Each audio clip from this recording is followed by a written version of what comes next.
This week, we welcome our good friend Josh Marpet. Hi. That was my cue. I'm sorry. It's not your cue. No, my teleprompter's not working. I'm like, It was oh one shit, thing that must we be for forgot me. to-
This week, we welcome our good friend Josh Marpet, CEO at Red Lion.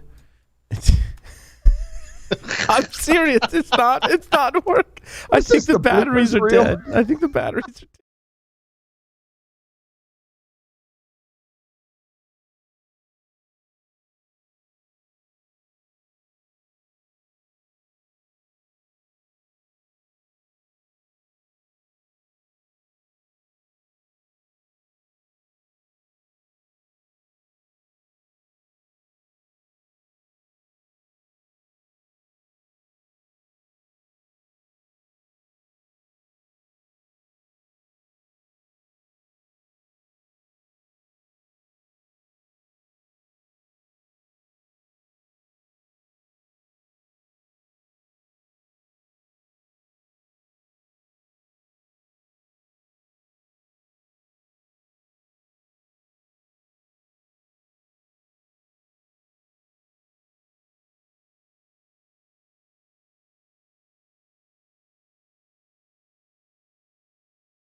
This week, we welcome our good friend Josh Marpet, COO at Red Lion and co-host of Security and Compliance Weekly, for a discussion on starting a nonprofit to help small companies with CMMC.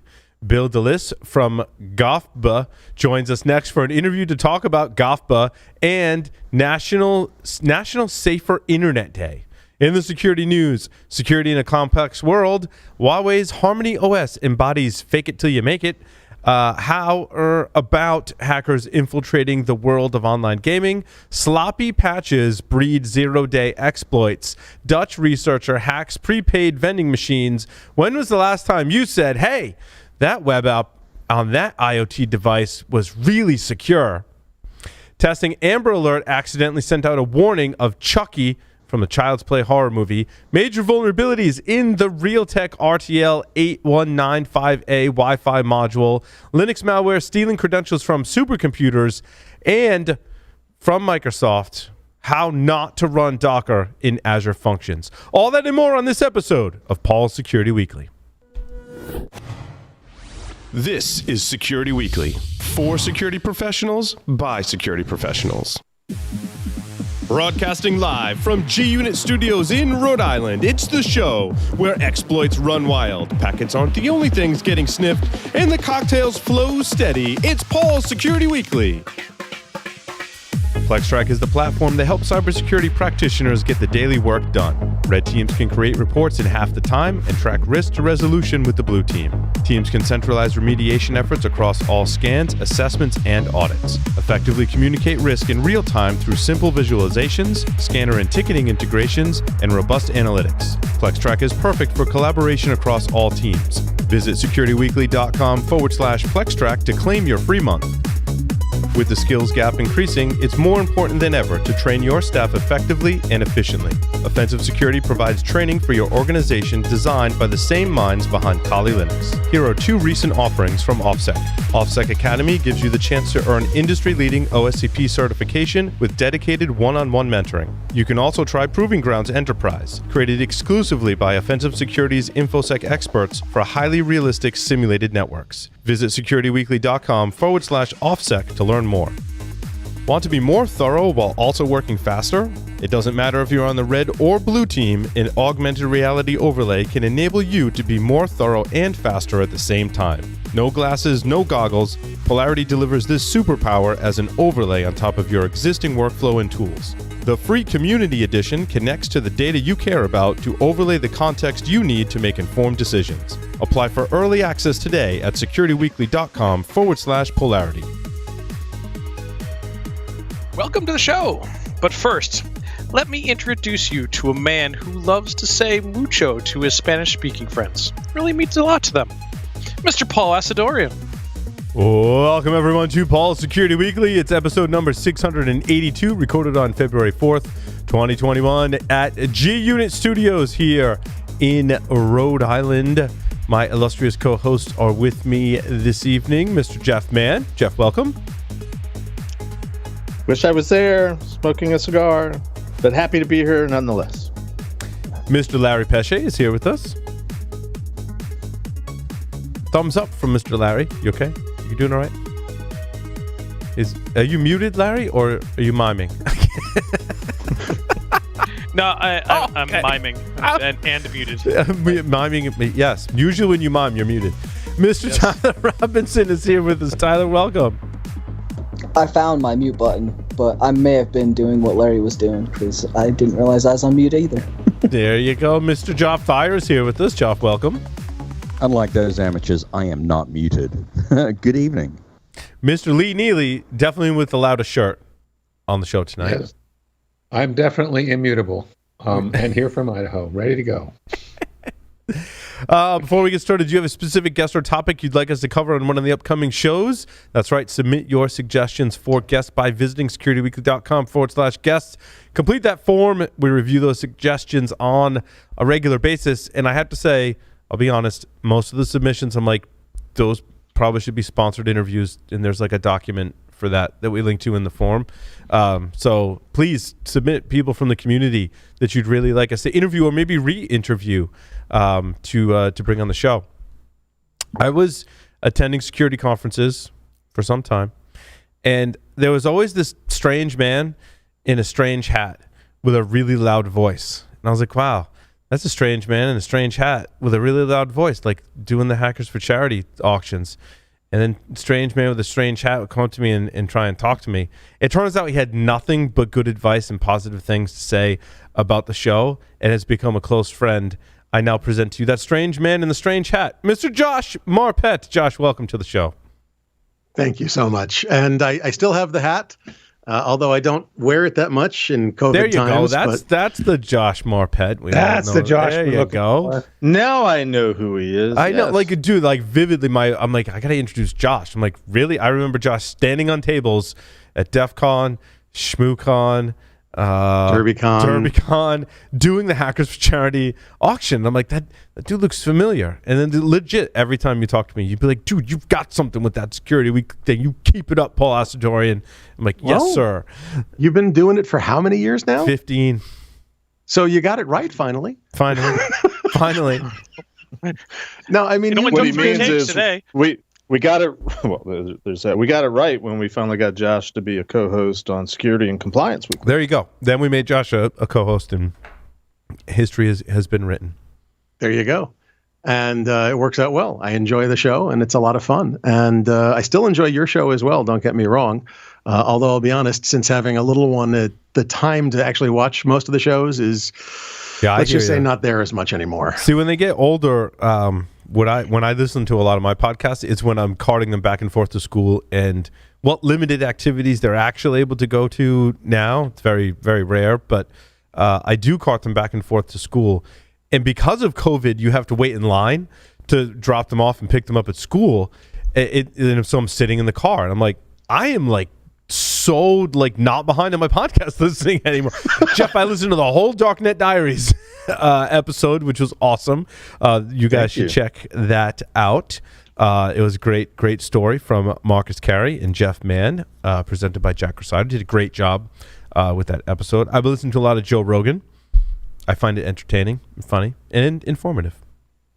Well, you and at least 5 other people do. No, actually, he's very popular. He's got a lot of interesting opinions, and he asks some great questions, I have to admit. He does. It's interesting. What are we talking about now? You want to talk about how to help small businesses with CMMC. Okay, so... Do you want to start with do most people know... What is CMMC? Yeah, let's do that first. Let's start with that. So CMMC is the new federal standard from the DoD, the Department of Defense, for any federal contractor. DoD contractor, I should say. So if you are a DoD contractor, if you have a contract with the Department of Defense, over the next few years, you're going to be required to certify against it. Okay, to certify against CMMC. And Josh, have you worked with government, military for a lot of your career? You grew up in Maryland? Actually, I grew up in New Jersey, Gotcha. which is slightly worse than Maryland. But anyway. Explains so much.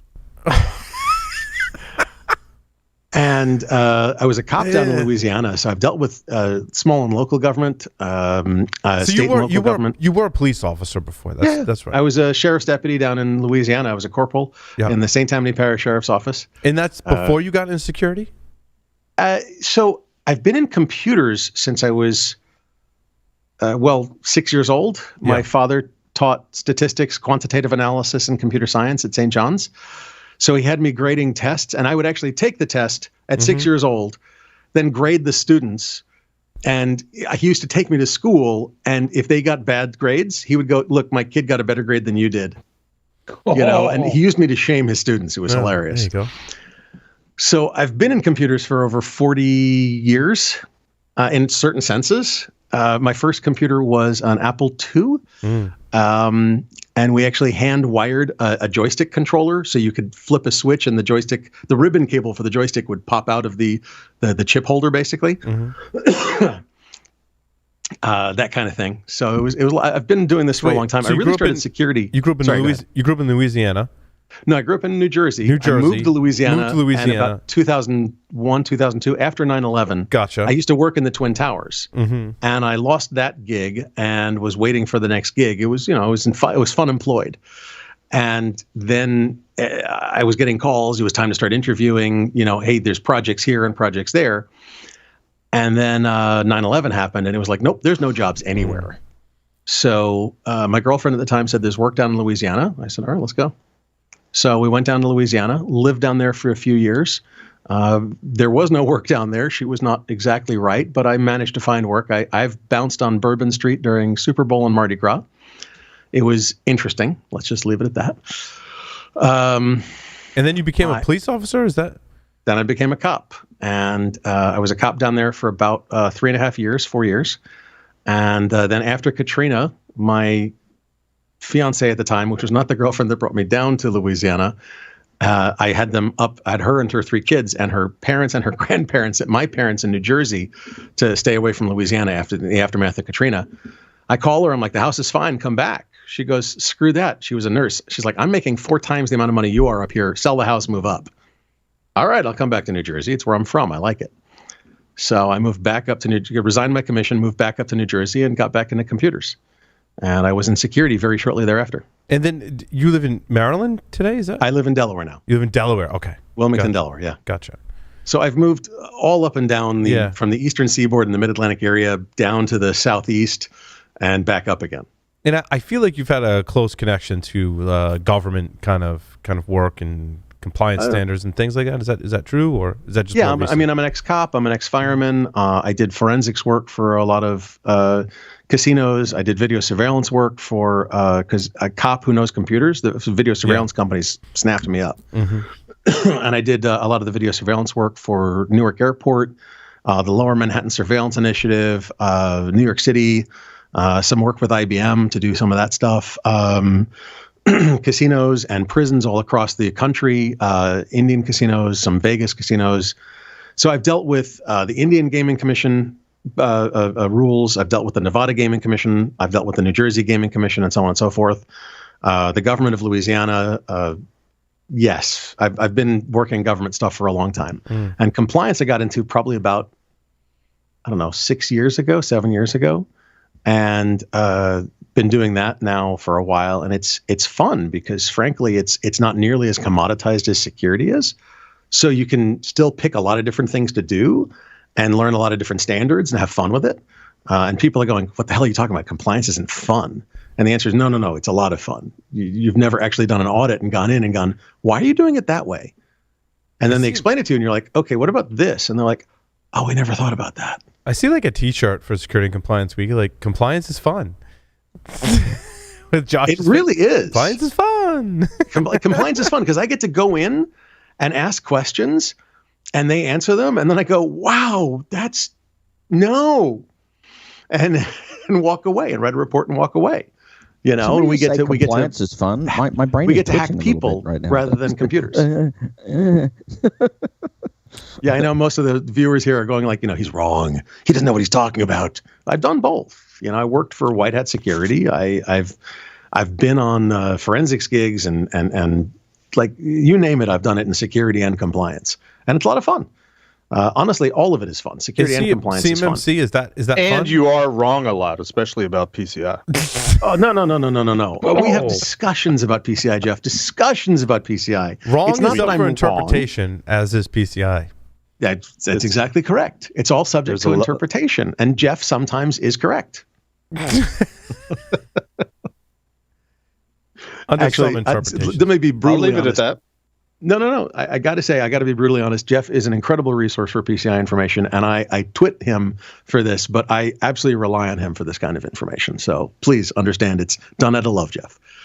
And so I love you too. Is CMMC fun? Excuse us, Paul. We're having a moment. Sorry, have your moment. No, go ahead. Okay, now that you've had your moment, CMMC, you were defining that, but I decided to change the order of the interview and go into your background a little bit, which was a lot of fun. But now, CMMC. Okay, so CMMC is the standard. It was up until a couple of years ago that if you're a federal contractor, you had to do a self-assessment. All right, and it was for 800-171. And the problem is that it was a self-assessment and nobody was checking. Yeah, like so we do self-assessments all the time, right? Like we're like, I'm awesome. Cool. Yeah, self-assessment completed, right? Yes, yeah, sure.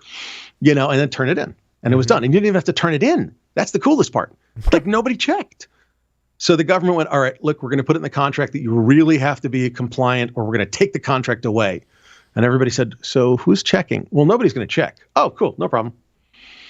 And that's a problem because we found out that government entities and contractors are not as secure as they thought they were. I mean, who would have thunk that? SolarWinds Orion. What? Anyway. So they decided to come up with a standard that actually had teeth. So CMMC is that standard with teeth. If you are not compliant and certified by a certifying body, you are not allowed to even get the contract assigned to you. You're not allowed to have the authority to contract, it's called. Similar to the ATC. Similar to PCI in that respect? Well, yeah, basically, I mean, for PCI, and Jeff will correct me if I'm wrong. I'm not asking him to, I'm just saying he will. I will correct you when you're wrong. Go ahead. A QSA, you can't take Glad cards. we got that clarified. if you're at the level, there is self-assessment in PCI world, but at a certain level, and at the merchant level, basically, you have to have a QSA come in and tell you you're doing things properly, you are compliant, here's your attestation, you're good, okay? And I kept that in general terms, but I'm vaguely correct, right, Jeff? Yep, you're so far so good. Ha-ha! Ha-ha! Vaguely. What's wrong? So the same idea is there for this, except that since you're contracting directly with the government, you're doing this to contract with the government, you're not allowed to contract unless and until you get certified. And there's different levels. There's 5 levels. Levels 1, 2, 3, 4, 5. Very, very hard to remember. Level 1 is the lowest, and it basically is, are you doing a few things? There's only 17 controls at level 1. But by the time you get to level 5, you're talking, Lockheed Martin and Raytheon and GD, General Dynamics, and all those guys, the biggies. And the big piece is that if you go for a contract, like let's say Raytheon goes for a contract, well, a contract is actually split up of 100 or 1,000 different things, functions, tasks. And you're like, all right, I'm going to have my sub do this, and a different sub do that, a different sub do that. All of those subs have to be certified at the level that they need to be. You might have to be a 5. Do they have to be all 5, or can they? No. The contract is split up into the different chunks. Into the different and each levels. chunk has a level associated with it. Yeah. There can be a 1, a 2, a 4, a 3, all these different chunks. And so you have to have a contractor, a subcontractor that is certified to that level. Now it gets very complex because every single contractor has to be certified to the level that is appropriate for their piece, their chunk of the contract, before you can get the contract. And it has to be before the contract is assigned to you, before you win it effectively. And for anybody that knows federal contracting, there are no POAMs allowed. What? That's public, by the way. I'm not giving anything away. Poems. Wait, no POAMs. You can't. You're not allowed to. You're not allowed to rhyme. You need to say ought what a explain poem what is. poem means, John. Yeah. So a POAM is a plan of action and milestones. What's that? There once was a man from Nantucket. I'm a poet and that's I a don't really know close. it sometimes. That's a limerick, not a poem. Got it. Exactly, sir. It's actual verse, not prose. Roses are red, violets are blue. A poem is a plan of action and milestones where you basically say, okay, I don't have this right, but here's my plan to make it right. Here's how long it's going to take me. Here's what you can see in terms of the milestones along the way. Okay? Yeah. That's my remediation plan. That's what they call a poem in government land. They're not allowing any. That's like, sweetie, I'll do better and I'll change. I'll take the garbage out in 3 days, and you'll know it's out because the bag will be gone and I won't bother to put another one in. Right. So, and my wife is going, that's right. That's right. You suck. Anyway. Well, the one thing I would add or stipulate to, just hearing your description, I know you're talking about it being a certification, but it's almost more like you're getting an independent third party rating at whatever the level, which one of these 5 levels you're at. Yeah, you could term it like that. And it is an independent third party. They're C3PAOs. And I literally went, you've got to be kidding me. You know the Star Wars jokes that are going to be made about that? But okay, whatever. Certified third party assessment organizations. So you have to go through the process and get your ranking. And if you want to do a certain amount of business at a certain level, if you're not at the level you need to be, you have to do something about it. Right. And if there is up your game. a 3 CPO, is it fluent in over 4 million forms of communication? It's only fluent in compliance, which is enough. Yes. What else? So and getting paid for that compliance check. Well, we're not commenting on that. But what I will tell you is that, I'll tell you about another piece that I thought was hilarious. One of the things in there is certified professional. Okay. And I said, whatever you do, please don't make the abbreviation CP. And they're like, why? And I said, oh, God. And anybody that's done forensics, anybody know what CP stands for? No.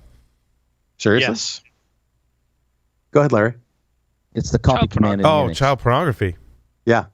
Copy protection. Yeah. That. Copy protection. Right. So as a matter of fact, somebody started a Discord server for CMMC.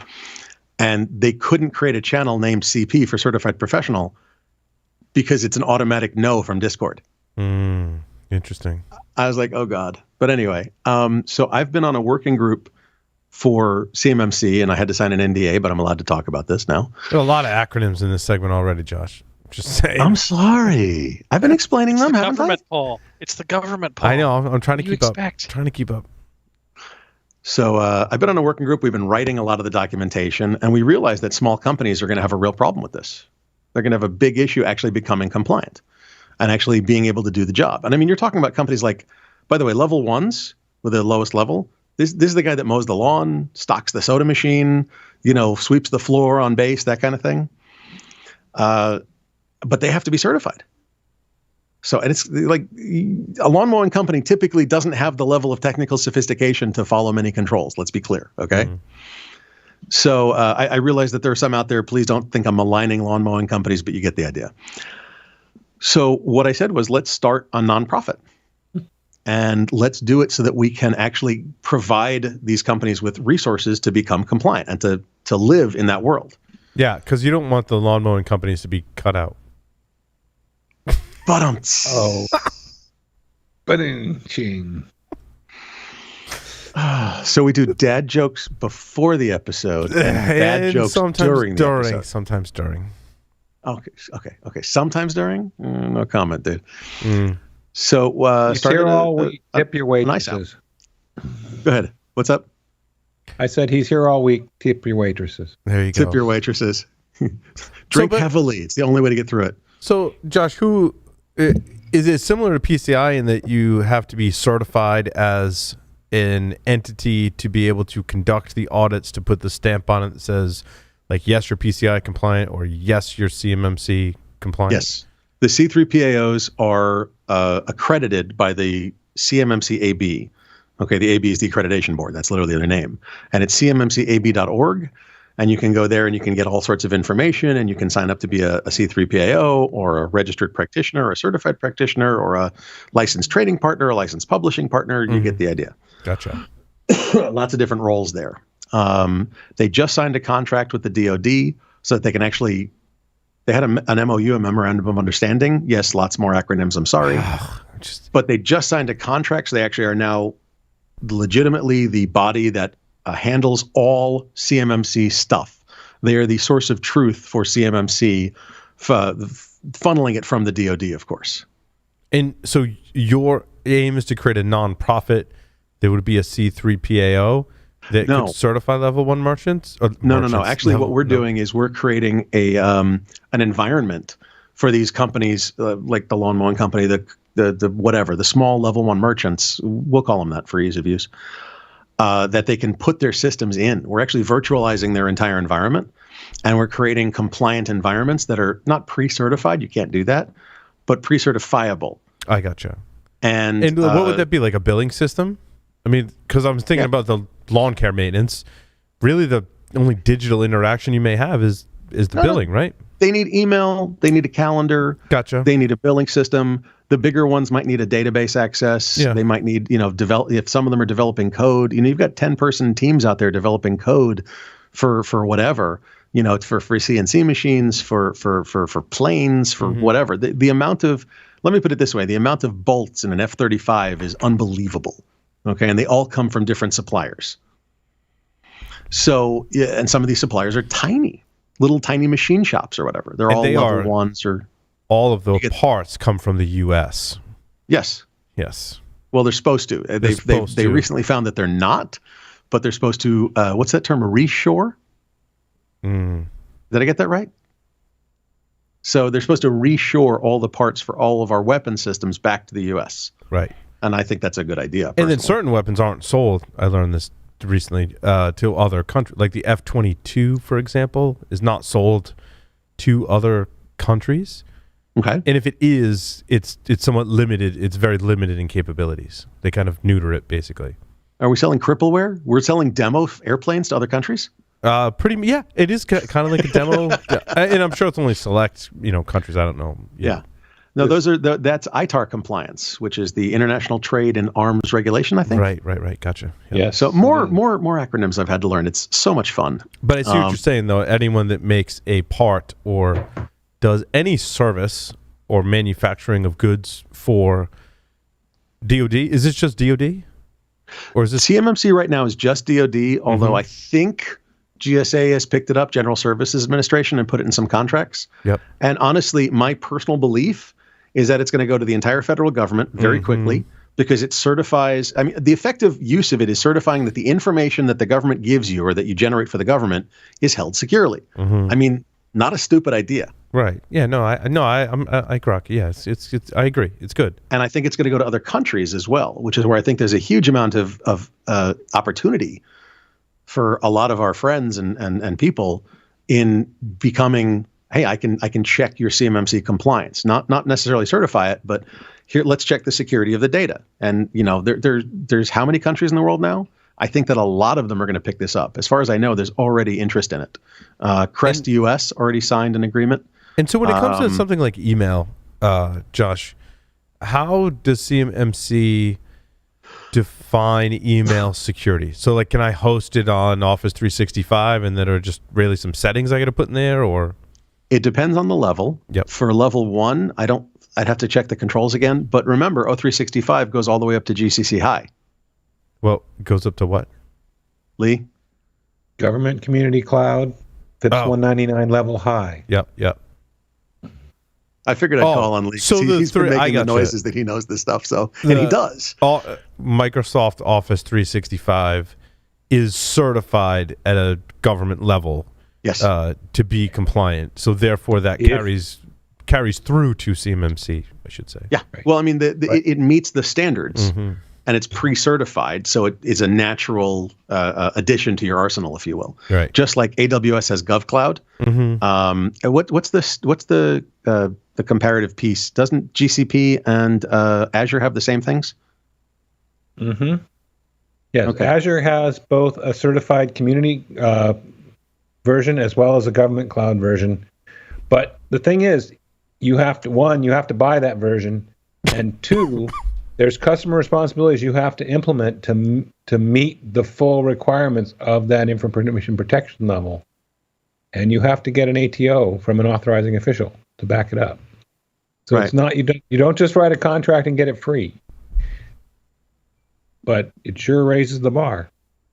Well, so now, depending on the level of CMMC, you might not need, GCC high, O365, or various different things. But the fact is that a lot of these companies, these cloud service providers, have been building systems that are capable of housing highly protected information, even to government top secret standards. Lee, is it TS? Well, no. There are classified government clouds out there, but that's really. But we can't talk about them or they'll kill you. Pretty much. I was, along those lines, I was just kind of off tangent, but imagining the physical security behind some of the data centers that house these cloud systems, as we all know, at the end of the day, there's servers in a rack somewhere, right? Yep. In some facility that are hosting it. And I can imagine in the context of what we're talking about now, that there are facilities run by Amazon that are much higher levels of security to meet these requirements, because not just anyone can walk into an Amazon data center and start plugging into things. Well, I was in a data center down in Virginia that has SCIFs for top secret information, and you can actually get a SCIFed data room there. But they also have a SCIFed boardroom for meetings and all kinds of things like that. And you walk in, and the fence has wire cables as big as my arm, like 3 of them running along the fence. So I said, what can hit that and you can't get through? They want pretty much anything. I said, how about I'm just curious. He said, that's cool. Everybody asks. I'm like, how about an Abrams tank? He goes, maybe. It'd have to shoot it first. Like, damn. Okay. And the doors, and there's a visitor center that's offset by a 1/4 mile. They have to come down and get you in a golf cart. I'm like, what if you had a lot of equipment to bring in? Like, you don't bring in equipment this way. It gets shipped. Yeah, you don't. Right, it gets scanned. It, you have to set up a day to come and get it and set it up. And their security requirements are insane. Gotcha. I mean, you can contrast that with the data center I was in Alabama, where it was the second floor of an office building, and I've never been in a second floor full-on data center before, first off. But secondly, I'm like, how do you get like racks in here? And he looks over at the wall, and there's like a bolt latch in the wall. He goes, yeah, we click that bolt latch over, and the whole wall pops open, and a forklift can get a rack in. Wow. And I'm like, you've got one thing that I would put on a front. I wouldn't even put it on a front door. I'd put it on a bathroom, and that's your security. He's like, yeah, why? Is that a problem? Yeah, a lot of data centers have those, the cages when you walk in, and you can just like reach into the cage and open the door, from the outside. But it's secure. You can't get through the mesh. It's a cage, right? There's a cage. Yeah, I mean, unless you got a coat hanger or whatever. Rag and a stick, wave it back and forth, get the motion sensor going. Oh, the door's open. So don't get me started. Josh, back to the nonprofit is to help make services available or make recommendations for services? Little of both. We're actually writing guides for scoping, implementation, and audit. So and we're going to make those available to everyone, not just members. We're going to be a trade association, basically, like a member-based organization. And these guides are going to be available to all. So we're going to give you in plain English, what's the scope of what they're going to be looking at? How do you build systems that you can use? And we're going to give some recommendations for technology. And then the audit guide is what evidence do you collect? How do you collect it? Where do you store it? What are they going to be looking for? That kind of thing. So we're going to be writing those for every level of CMMC, and we're going to be writing those for other standards as well, because I realize these don't exist for a lot of standards. So we're going to write them for 853, 800-171, HIPAA, FISMA, FedRAMP. Pretty much you name it, we're going to be writing them. So that's a good year's worth of work right there. But the flip side of that is that we're also going to build an incubation system. We're going to build, it's not like a classic venture capital incubator, but we're going to build an environment that they can be in. So if we've got, I'll pick on the lawn mowing company again. If they're like, we don't know what the hell they're talking about. It's cool. Sign up. You're going to pay. I mean, we have to charge. It costs us. You're going to pay. And this is going to give you email, calendar. What else do you need? A billing system, like you said, Paul. It was a great one. Okay, we're going to give you those things. This is what's going to cost you. And once you're stable and you've got your contract and you're good, we can try to wean you off of it, or you can stay there. Doesn't matter. It's cool. So we're going to build an incubator for small to medium federal contractors. And basically, you'll be brokering services. Yeah, I mean, we're going to probably use O365 sure. and Azure or AWS or one of the cloud providers. I'm actually talking to somebody in the next couple of days about that. We're probably going to use some of the products that my board members have. I mean, I've got 2 C3PAOs on my board. I've got an LTP, which is a training provider. He's like, I'll cut some training and we'll put it as, videos that they can watch and download, whatever. Obviously, Red Lion has services that we can potentially provide, and we've got our product Persist that we're coming out with that it does monitoring, and we're looking to use all of these things to get them to a good place. That's really cool. Thank you. I think so, but it's along the lines of saying we have a secure data center. It's the same idea that security came to with cloud, where cloud realized, hey, we can actually help these guys do this and make a difference in our value proposition to them. Well, we want to do it better, though. I mean, how many of you have gone to a compliant cloud and found out that the provider was not doing all they said they should be doing? Yeah, I was going to say, how do you handle it with like all of them? Yeah, like how do you handle it when clouds were compliant? Like anyone in the chain can lie, basically, right? Well, that's why we're going to use some, name brand services and services that we personally know, and we're going to, basically test the hell out of everything we use. So, we want a set of services and products that we can actually trust and say you're good. A lot of those services, though, come down to the configuration of said services. And that's why we're going to handle all of that. And do you also make available some of those configurations templates? In our guides, we plan to. But that's the incubator is at once a place for small companies to be, and also a test bed for our guides. We're going to build them according to our guides. If we find that we're wrong, we're going to twiddle the dials, go, aha, that was the problem, and then up the guides. We're going to put all the guides on GitHub so that we build can, them. They will certify.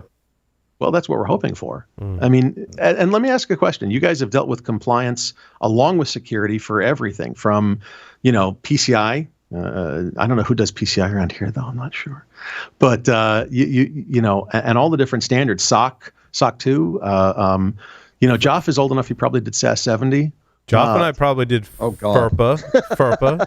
Those of us in ICS did NERC-CIP.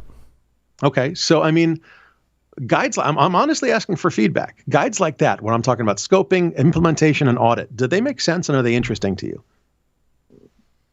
Those are two completely different questions. Yeah, all right. Well, you know, so answer them twice. I would make one comment. I think anything that you do has to be kind of a shortcut kind of thing, right? Very tactical and very pointed and lead people in the right direction quickly. Because some of these standards that are out there, as we all know, are ungodly wordly in, you know, just gobs and gobs of text, right? And they're horrible to get through. So that's where any value add truly can come in. Yeah, we're specifically writing them in layman's terms, so that's perfect. Thank you. That was exactly the direction we're already going, so I appreciate that. Thank you. To dovetail on what Joff was saying, and this is one of the reasons why I like PCI so much.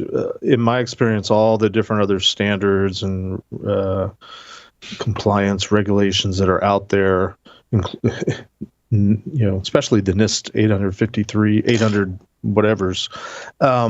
My read of them has always been they're very thoughtful, they're very comprehensive. You know, Joff describes them as wordy, like me, I'm wordy. But they sort of have this built-in implication that whoever's reading it knows what they're reading, understands what it's about, and understands how to apply it appropriately to their environment. It's like, here's everything in the kitchen sink that you need to know to secure your environment, but it's up to you to kind of pick and choose and know what you really need.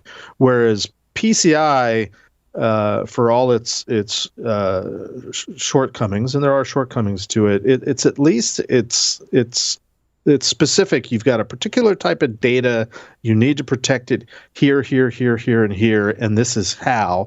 And they don't necessarily prescribe the details of the how, but they say you need to have a detailed how. I've always thought PCI has kind of stood apart in that sense, but even PCI suffers from there's an expectation that there's a security expert that's reading it and implementing it and interpreting it properly.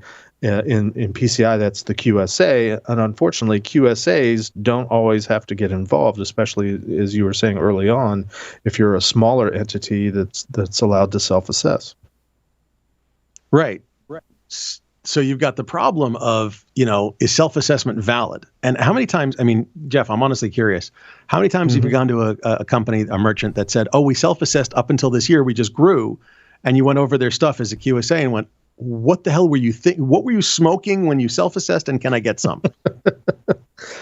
I mean, every experience I've had with companies that were self-assessing and we're now starting to do it for real, I've had that type of moment. I can think of one company that stands out to me. They had self-assessed up until a point, and then they were doing it for, you know, with a QSA.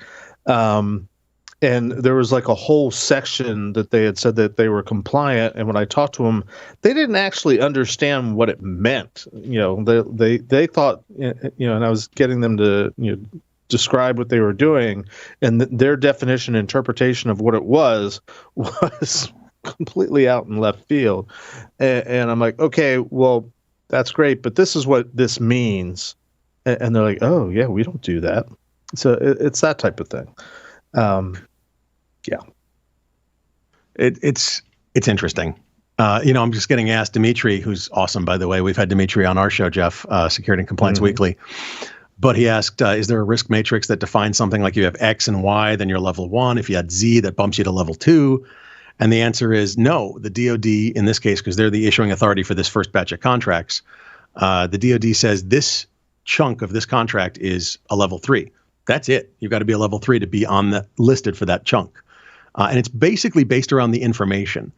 So there's FCI, which is federal contract information, and CUI, which is controlled unclassified information. If you're handling CUI, you're automatically a level 3, or above, I should say. And process compliance system. Okay. So, and depending on the level of information that's at risk and that you're protecting, that's how they set the levels. Does that make sense? Yeah. They don't have to, Jeff, they don't have to publish their criteria. I mean, they have published the criteria of what information goes where, but for each chunk of the contract. But they don't have to say what is their their magic wiffle dust that makes them decide something's a 3 versus a 4 versus a 5. Right. But I would guess as time goes on, that will become apparent. Mm-hmm. We're seeing a lot of, this is going to be a level 2, this is going to be a level 3, this is going to be a level 1. But yeah, you're right. It's definitely, it's still sort of taking shape. This is a brand new thing. But I have to think there's things that automatically move you to the head of the class if you're dealing with a particular customer or a particular type of data, particular absolutely whatever the criteria is. This, we were talking about all the different levels of classification, top secret compartmented information and all that. Certainly things like that automatically move you to the higher levels. Yeah. Remember, this is not even secret in any way, shape, or form. If it's classified, it's above this whole program.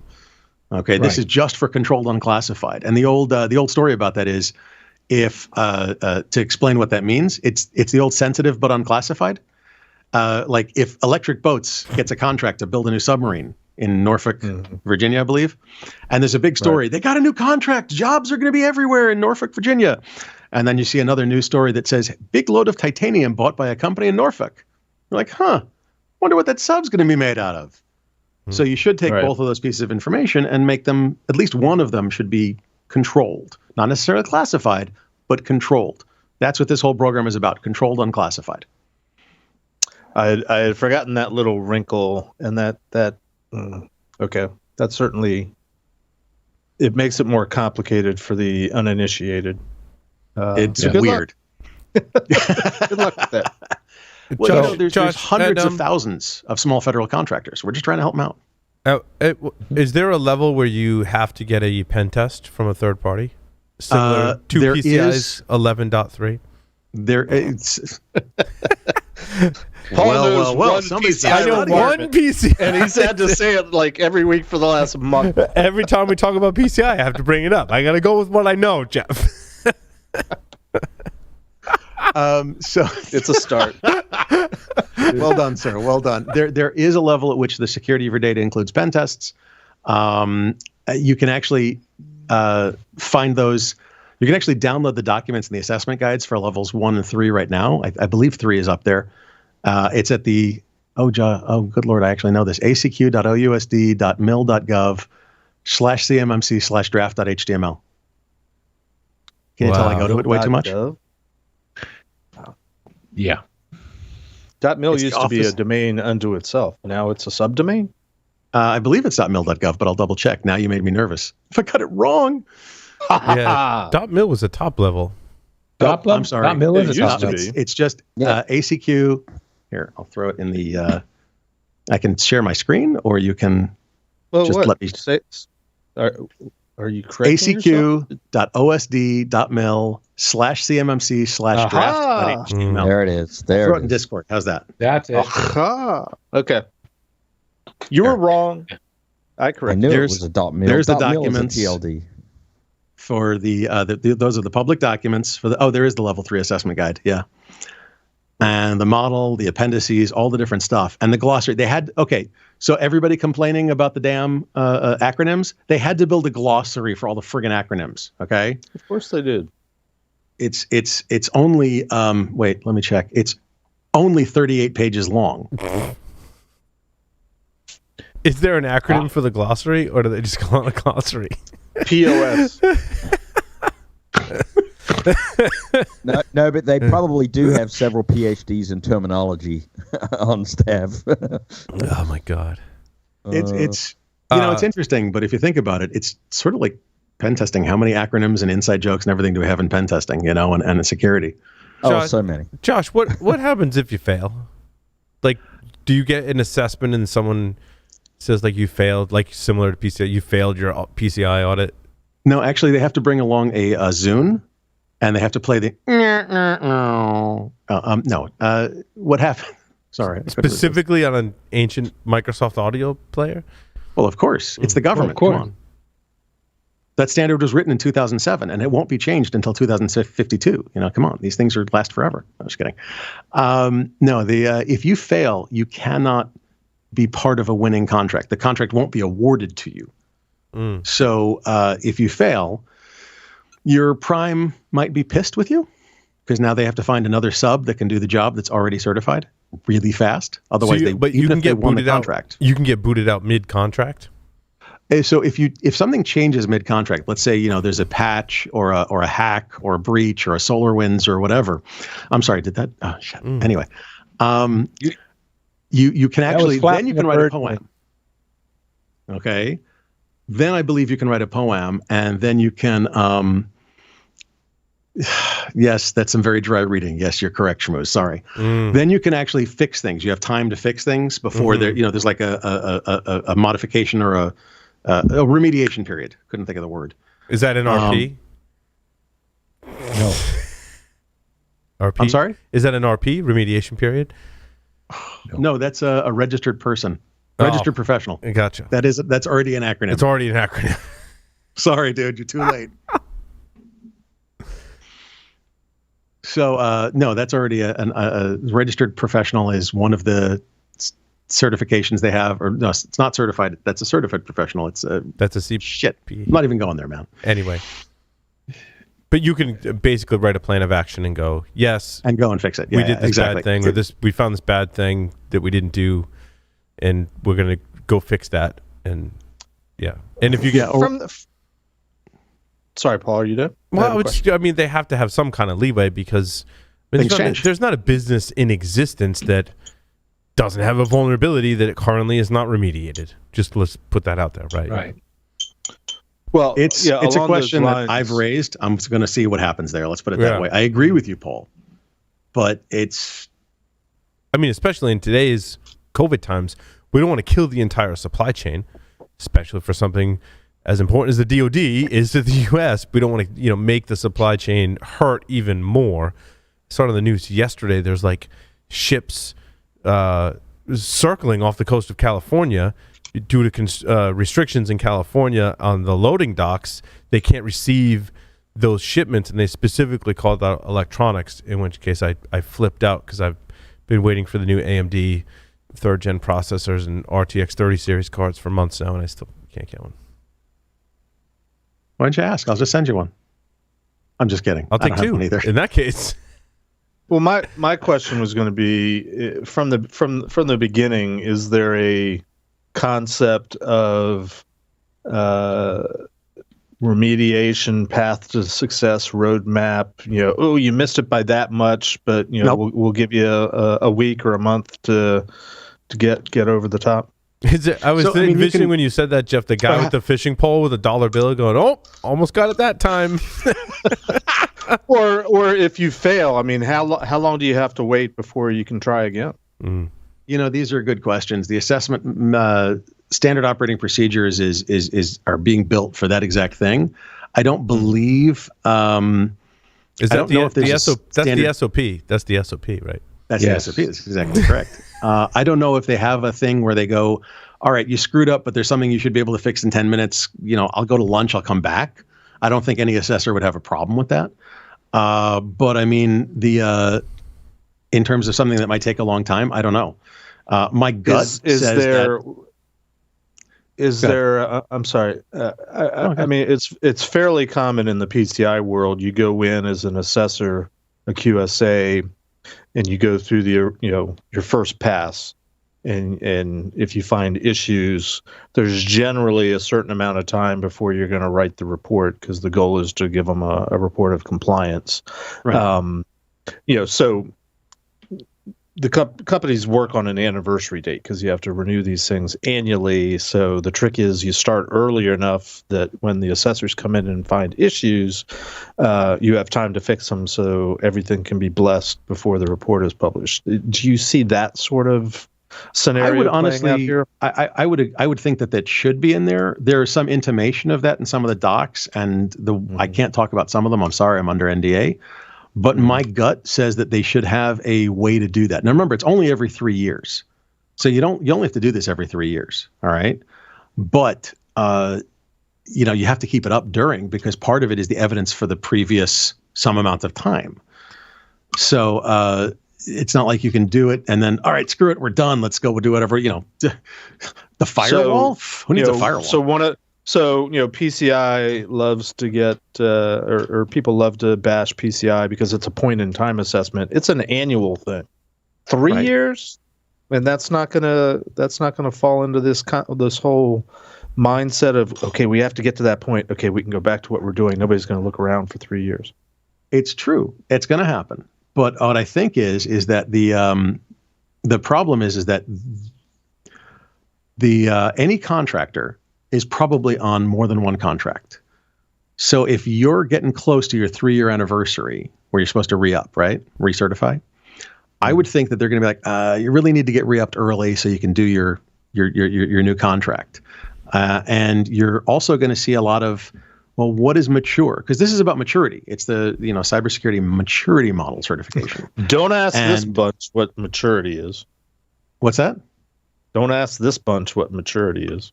I always like to ask, Larry or Paul what maturity is, because they're the experts on maturity. Okay, let's be clear on this. Right, Larry? They know what it looks like. Being able to tell a dirty joke without having to look at your phone? Mm-hmm. Is that maturity? Dear Lord. Or not having to ask if it's inappropriate or not. Right. That? You just know. I know they're inappropriate. Very good. But the other thing is that when you look at, let's go to PCI for a second. When you go for your annual re-up, you look at the evidence for the year past, don't you? Correct. Okay, so they're going to be looking at the evidence for the 3 years past. If you can't show that you have been continually doing this, you're not going to pass. So, I mean, if you're level 1, you can say that in theory, but trust me, the reality is, if you were supposed to be, PCI context, if you were supposed to be doing something on a weekly, monthly, quarterly basis, and over the previous year, you had gaps for whatever reasons, legitimate or otherwise, trust me, the path forward is, let's figure out what your breakdown was in your processes, get it working, show us that it's working, pinky swear that you're never going to let it lapse again, and then we'll make it okay for you. Well, I mean, here's the thing. They're doing 3 years right now because they literally have like 100 assessors for the entire world. I think my gut, again, this is just a guess, says that they're going to down it to a year in another couple of years once they have enough assessors and C3PAOs to sort of make the rounds. Because you got to understand that there's hundreds of thousands, literally hundreds of thousands of DoD contractors. Over the next 5 years, they've got to assess all of them. Okay? So it's going to take some time. Once they get through that first round, I think they're going to probably drop it to 2 years or 1 year. And that's great for the assessors, and that's great for the pen test companies, and that's great for, in my opinion, that's great for keeping the security proper. Do you know what I mean? Yeah. Something to be said for the annual checkup. What's that? So there's something to be said for the annual checkup. You go to your proctologist every day. I mean, it's no problem. Every year. Once a year, Josh. Oh, it's a yearly. Day. I'm sorry. I was talking about your fantasies, not your reality. My apologies. Did I also mention that Josh is pretty funny as well? That when he would stand up there on the tables, he would also be really funny, which is why I loved it when he'd get up on the tables, because he's pretty funny. But the question is, was he as funny as the guy with the horse head at DerbyCon? No, not that funny. No. But Josh is funnier when he wears his hat, though. For God's sakes. Well, I mean, that just makes him funnier by its very definition. See, we're all laughing much harder now. He's got his hat on.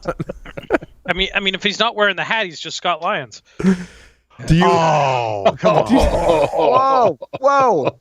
Scott doesn't have anywhere near this luxurious beard, okay? Come on. He does. It's just on top of his head. There's some joke about, do you get your hat on at the proctologist? But anyway. Hey, my craniorectal inversion isn't as bad as yours, okay? Well, Look, Josh. Marpet. He's so cool that I just had to change my background to his background. So Oh, yeah. Nicely done, sir. Nicely done. I'll send you the file. complete with Josh. We all want to Wait, be wait, wait. I'll do a different one. Hang Look, on. look, there Let's he see. is. There he is. There he is. And he looks really stoned in the background picture too.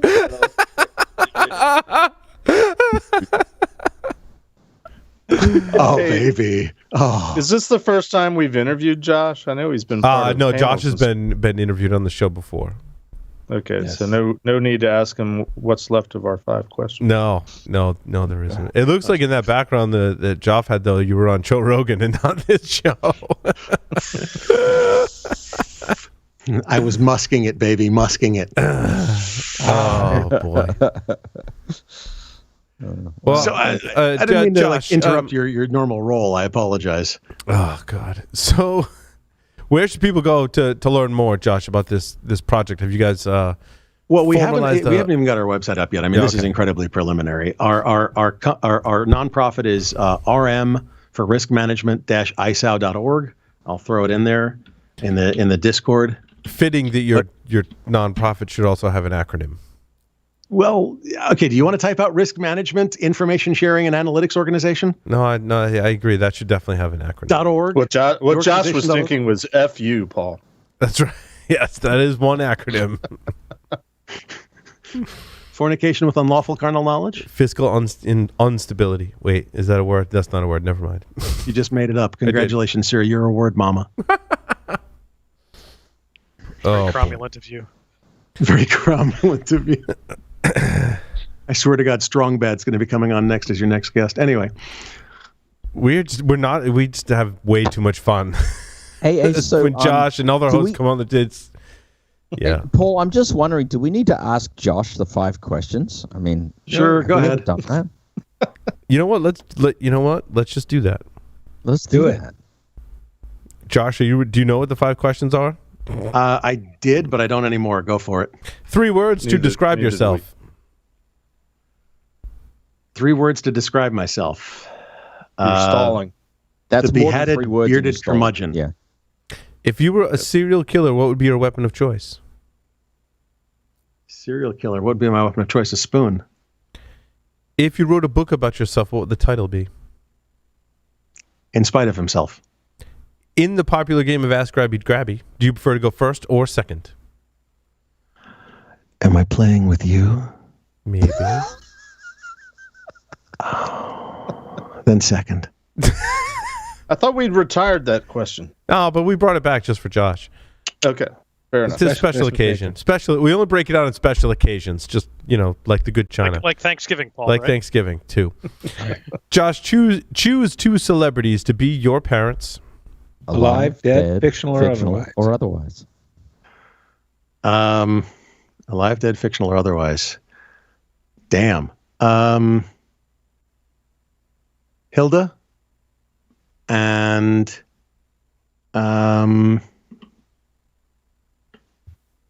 You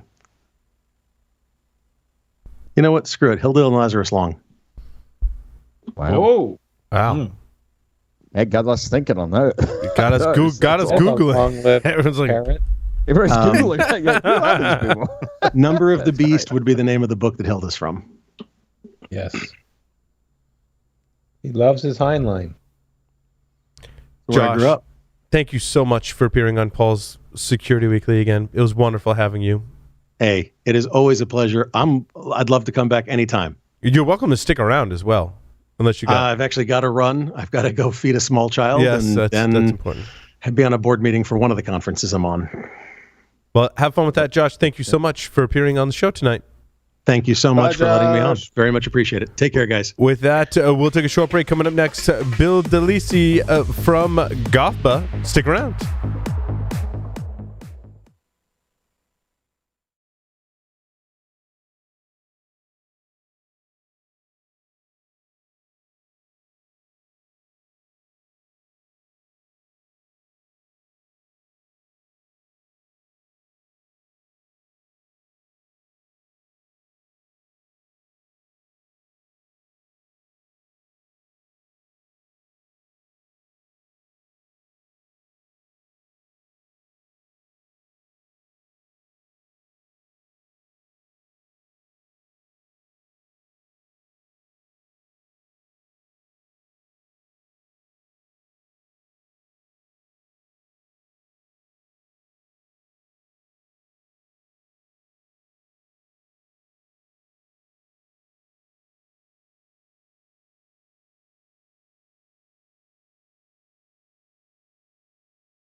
sophisticated attackers are targeting credentials to escalate privileges. Ativo Networks provides an innovative solution that finds, cleans, and monitors exposed credentials to reduce attack surfaces. Additionally, the solution alerts when attackers try accessing Active Directory objects while hiding data and derailing them with disinformation. Organizations can go one step further and hide real credentials among deceptive lures that lead attackers to decoys for recording TTPs and forensic evidence. Find out more at securityweekly.com/Ativo Networks and sign up for a free trial.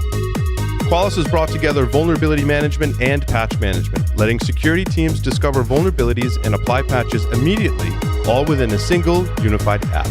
Sign up for a free trial of Qualys VMDR, vulnerability management, detection, and response today at securityweekly.com/Qualys. Did you miss Security Weekly Unlocked?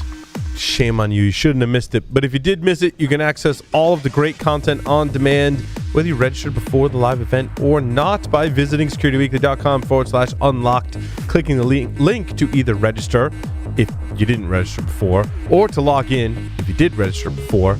So go do that at securityweekly.com/unlocked. This is Paul Security Weekly. Welcome back, everyone. Joining us for this segment is Bill DeLisi. Bill joins us to talk about GOFBA, the National Safer Internet, and the National Safer Internet Day. Bill, welcome to the show. Thank you, Paul. Good to be here. Yeah, it's nice to have you. Bill, how did you get your start in information security? I started a long time ago when I was about 5 or 6 years old.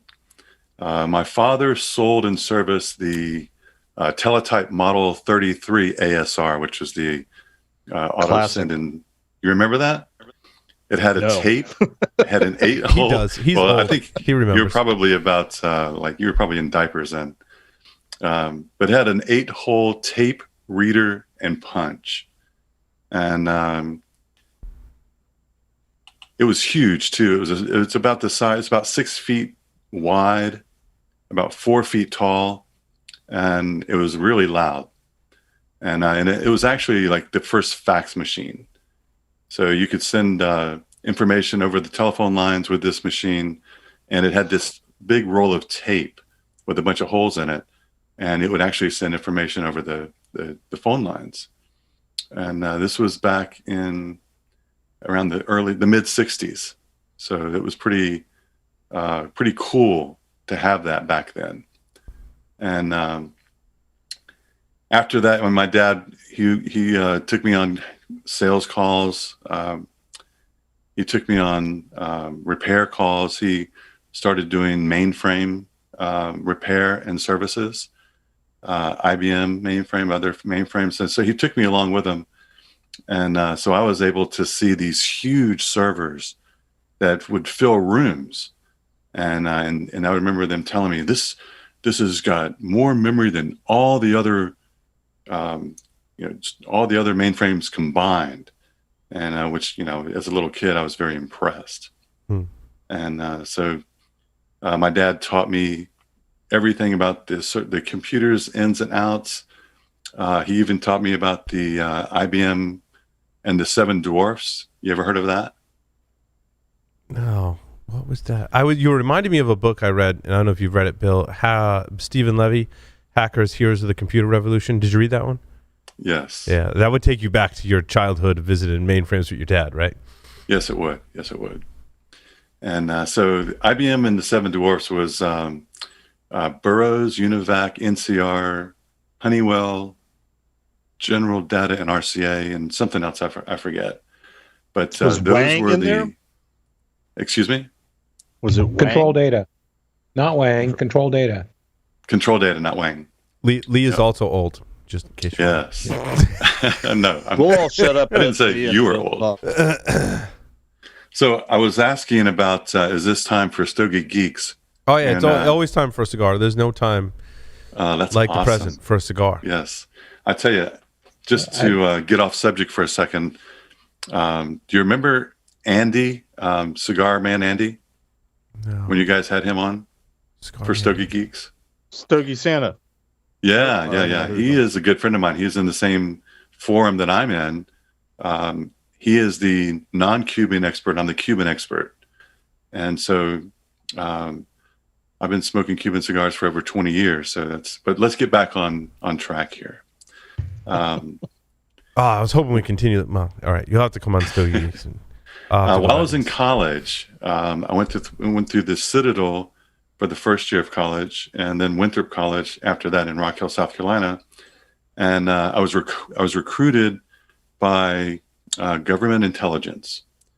It was at the time it was called the Air Force Security Services, which is a secret organization back then. It was kind of like the Air Force's version of the NSA. And I started out.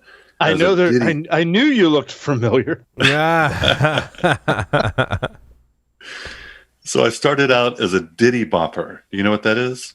You ever heard of that? No. A ditty bopper is someone who intercepts and records Morse code. If you can believe that. That's how old I am. So when I started out, they were still intercepting and recording Morse code. So we would put headsets on, and it'd be like like that. And of course, we're typing on the monitor because you have to remember it, right? I got to like 25 groups per minute, and a group is 5 characters. Wow. And so that was pretty good. But then I got bored, so I asked if I could go to crypto, and they said, "Sure, we need more people in crypto." So I went to crypto, and that's where that's what we called code breakers. Oh, wait, the Air Force had its own crypto and code breakers? Hold on now.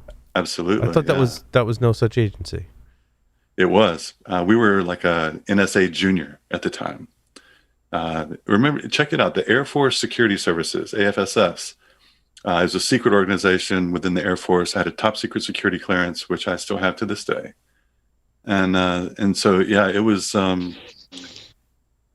pretty cool because we did a lot of code breaking, and it was a lot of fun. And then I went into field work, which was very interesting. I can't talk about that, but I can tell you that it was never boring. So, and then fresh out of military intelligence, I was working as a contractor for IBM, and I think it was about 1988 when the Morris worm was released. Have you heard about that? Oh yeah. Okay, and that's the time I developed a passion for cybersecurity, and so I was working with IBM as a contractor. I helped create the IBM Hardware Forum, which back then we called SIGs, which is a special interest group. It wasn't called a forum. No. Worked with Michael Dell. We worked with him to answer questions to the public. Public would log into our SIGs, and they would ask him questions. And then, you remember Quorum? Mm-hmm. Okay, we worked with Quorum as well. Then we had meetups we called bashes. So and I'm aging myself until I'm kind of letting people know how old I'm at. But it's all building the foundation from where I'm at today. Jeff looks like he's checking out your story, like with his buddies in some super secret chat. No, it's this is all sounding really familiar. Gotcha. Okay, and then you remember we didn't have webcams, so we did have things like finger coke at cmu.eme or D. Yeah. Finger. I remember that? Yeah. You could see you could actually see how many cokes were in there, the inventory, the temperature of the coke machine, which that was so cool. I just wrote slides about that for IoT course that I'm writing. No way. That's so cool. I was waiting for you to say, Bill, like you took the original one-time pads and you created a computer program for... Oh, wait. That was Jeff. Never mind. He might have used it. You never know. You never know. He beat me to it. Okay. I was planning on doing that. So, but I would surf FTP servers, using SAP, IRC chat, email, all on a 14.4 baud. So that was a lot of fun back then. We got a lot of explaining to do for our younger audience out there, but 14.4 and baud is and all that stuff. Hey, Paul, I got to ask you a question on that. Do you remember when you were a university consultant? This is for the old guys in the room, right?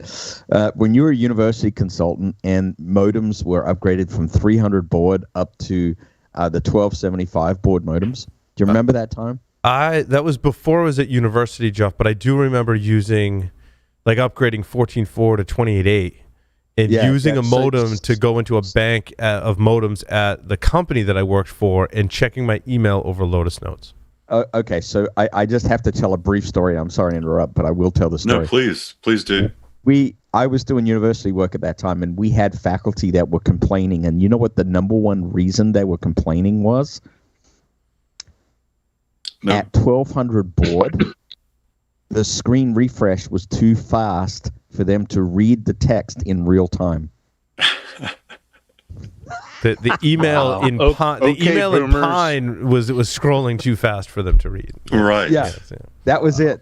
I'm sorry. That just came to me when you said that, and I was just like, "Oh my God, those were the days," you know.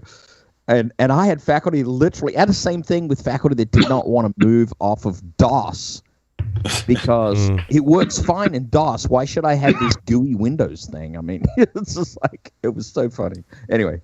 Go back. Keep talking. So you remember Doom, the game back then? I think it was 1992 when it came, or 93. Yeah. Well, it's funny about modems. When it first came out. Yeah, my cousin and I used to call each other over the modem and play Doom in the same world, and that was like really cutting edge. Freshman year of college, we took the ceiling, the lights off the ceiling, and we ran a serial cable. Serial cables. Yeah. And when you would come over, we'd use a serial cable there. Yep. Yeah, we would go into the IBM offices and we would set up like a token ring protocol. Which was their been there. Land, you know. Been there. I've broken many rings and cleared many ports to plug it in. Yep, with the what did they call it? Was it the port clear? I don't remember what they called it, but I have one somewhere still to this day. And you would clear the port with it, and then you would plug in the token ring cable. Correct. I never did token ring. I was all Ethernet, thin wire. But anyway. Actually, speed wise, it was really good. The resiliency was not there because if the ring was broken, you were screwed. Right. And before DNS, pretty much. Go ahead. I used to trip over it all the time. What years were you active duty, if you can say? I was active duty from 79 until 86. Okay. I think you just missed each other, Jeff. Yeah, just missed. Because I did, well, we should talk offline. Okay. Probably best. Sounds good. Probably. How about over a cigar? Okay. There you go. Yes, Jeff is very much a cigar aficionado. I feel like the executive cone of silence just came down. But, you know, that happens. That was a reference to an old TV show. Again, youngins are going to have to do a lot of Googling. They need to get smart about that. Yeah, that's for sure. Hey, you know what? Generations, there's got to be they need to study the past. That's right. So before DNS, remember we had to remember every IP address of every host on the internet. If you wanted to connect to like any host that you had to connect to, you had to remember the IP address. So you kept them in your etc/host files. Can you imagine doing that today? Crazy. Actually, I've come across. Imagine putting a plus sign or two in your Etsy host file. Yeah. No, look, I've actually come across organizations that have ditched DNS and maintain flat host files on their internal networks today. Interesting. I shit you not. But I know exactly what you're talking about. I mean, you know, the before DNS, first of all, how many people can say that? Etsy host is a real thing. And actually, name resolution goes through Etsy hosts still to this day on most systems, which a lot of people don't realize. Yeah, and of course, every new Linux distro, they change how that works. Script kiddie fuckers. Okay, sorry. It's so annoying. Like, what we had worked a really long time ago. Why do you feel the need to anyway? Yeah, really. And you remember there was no way to send pictures unless you use like go UU encode. Remember that? Yeah. UU encode, WU encode things and use Newsnet. Remember? Newsnet. Yeah. And you had to learn how to spell anonymous correctly. And that was a pain in the ass. Until FTP became an alias for it. Yes. Alias for anonymous. Then you could use FTP. I thought you were going to say an like enabler. The old drinking club right here. I feel like we need like the Saturday Night Live like 5 timers club vests or something. I mean, it's what was it? Was it the 20 timers or 10 timers? I don't remember. We need jackets, man. You remember when you had to download an image and you had to download the 32 UU encoded pieces and then put them together? Piece them all I together, do remember. And then somebody said there's this browser called Mosaic. You pointed We at were net saying news and holy newfangled mackerel, stuff. it did it for you. Yes. We Yeah, thought that's that the porn industry on the internet was born. Yep. Hey, Hey, man, it kept it alive. Did. Amen for that. we had to Yeah, block alt.porn. So shortly after that, the Melissa virus came out, and then the I Love You virus. That was really a cool one. I think that was considered the deadliest virus of all time. Was the I Love You? Yeah. And that's when I really created passion for cybersecurity. Yeah, And I'm in the same boat with you, Bill. I was at the lottery company, I think, when that broke out before I went to the university, and I was like, these viruses, that's really cool. I get in this security thing, right? I know. Yeah. So then I started studying polymorphic viruses, the macro, and then the 16-bit complicated polymorphic virus came out, and then worms. I believe the first one was Happy 99, and then the Melissa worm, Explorer, Zip, CAC, ZTS, all of those. Code Red. Code Red was one of my favorites. Code Red. And Paul just wanted to see naked pictures of Anna Kournikova. There was that. There was that was that virus. I remember that. intrigue there. Virus, yeah. And then after that, you had Trojans, malwares, and of course ransomware. And so that led me to studying symmetric and asymmetric encryption, and it's been a love affair ever since. Larry, do you want to do the honors of telling the joke? Yes, please. So, what are the three forms of encryption? In Canada. In Canada, sorry, my bad. Oh, in Canada, okay. Yep. So, symmetric, asymmetric, and symmetric, eh? It gets me every time. That belongs on the never dad's gets old. joke It thread. doesn't. It Yeah. never gets old.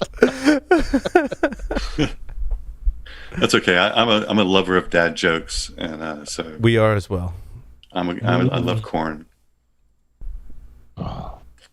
So what is GOFBA? Yeah. Are we there yet? No, we're at the what am I passionate about?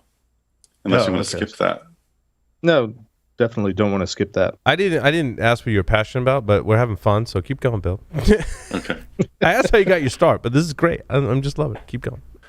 Well, I love quantum computing. That's what I'm passionate about, and that's what we're really focusing on in our group: quantum computing, and quantum encryption. And so we have to come out with quantum encryption before we come out with the quantum computing.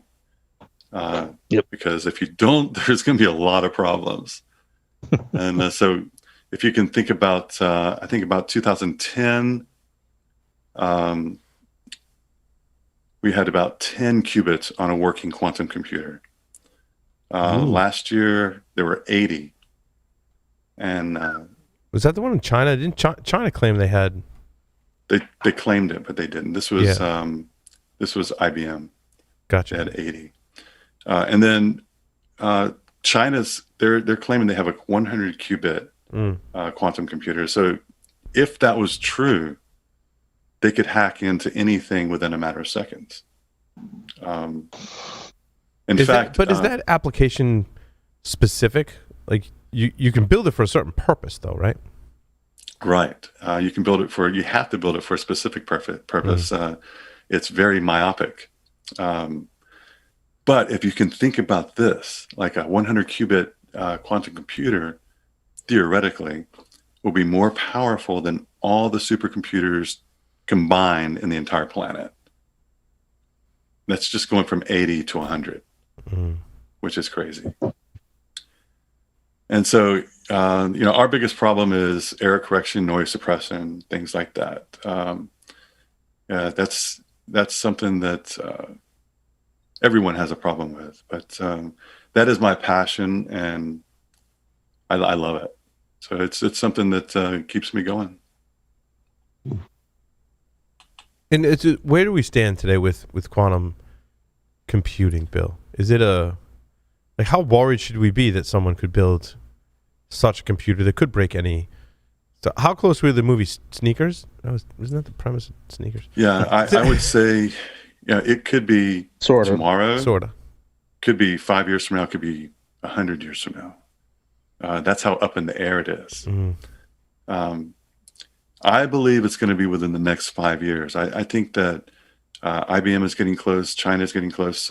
Google say they're very close, and so that's why we're working on quantum encryption.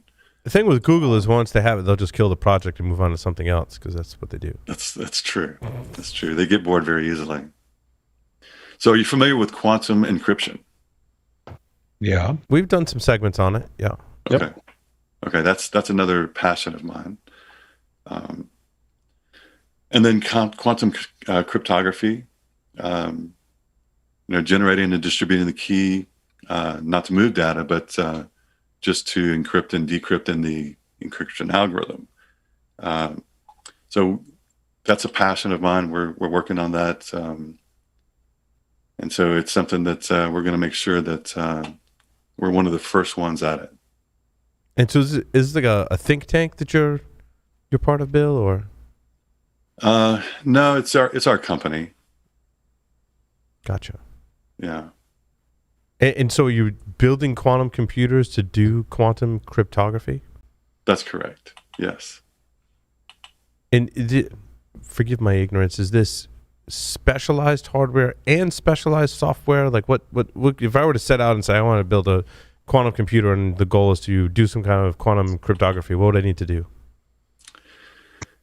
Well, I guess you would have to, first of all, you'd have to create the quantum computer, which is very difficult in itself. You have to have a very cold environment. You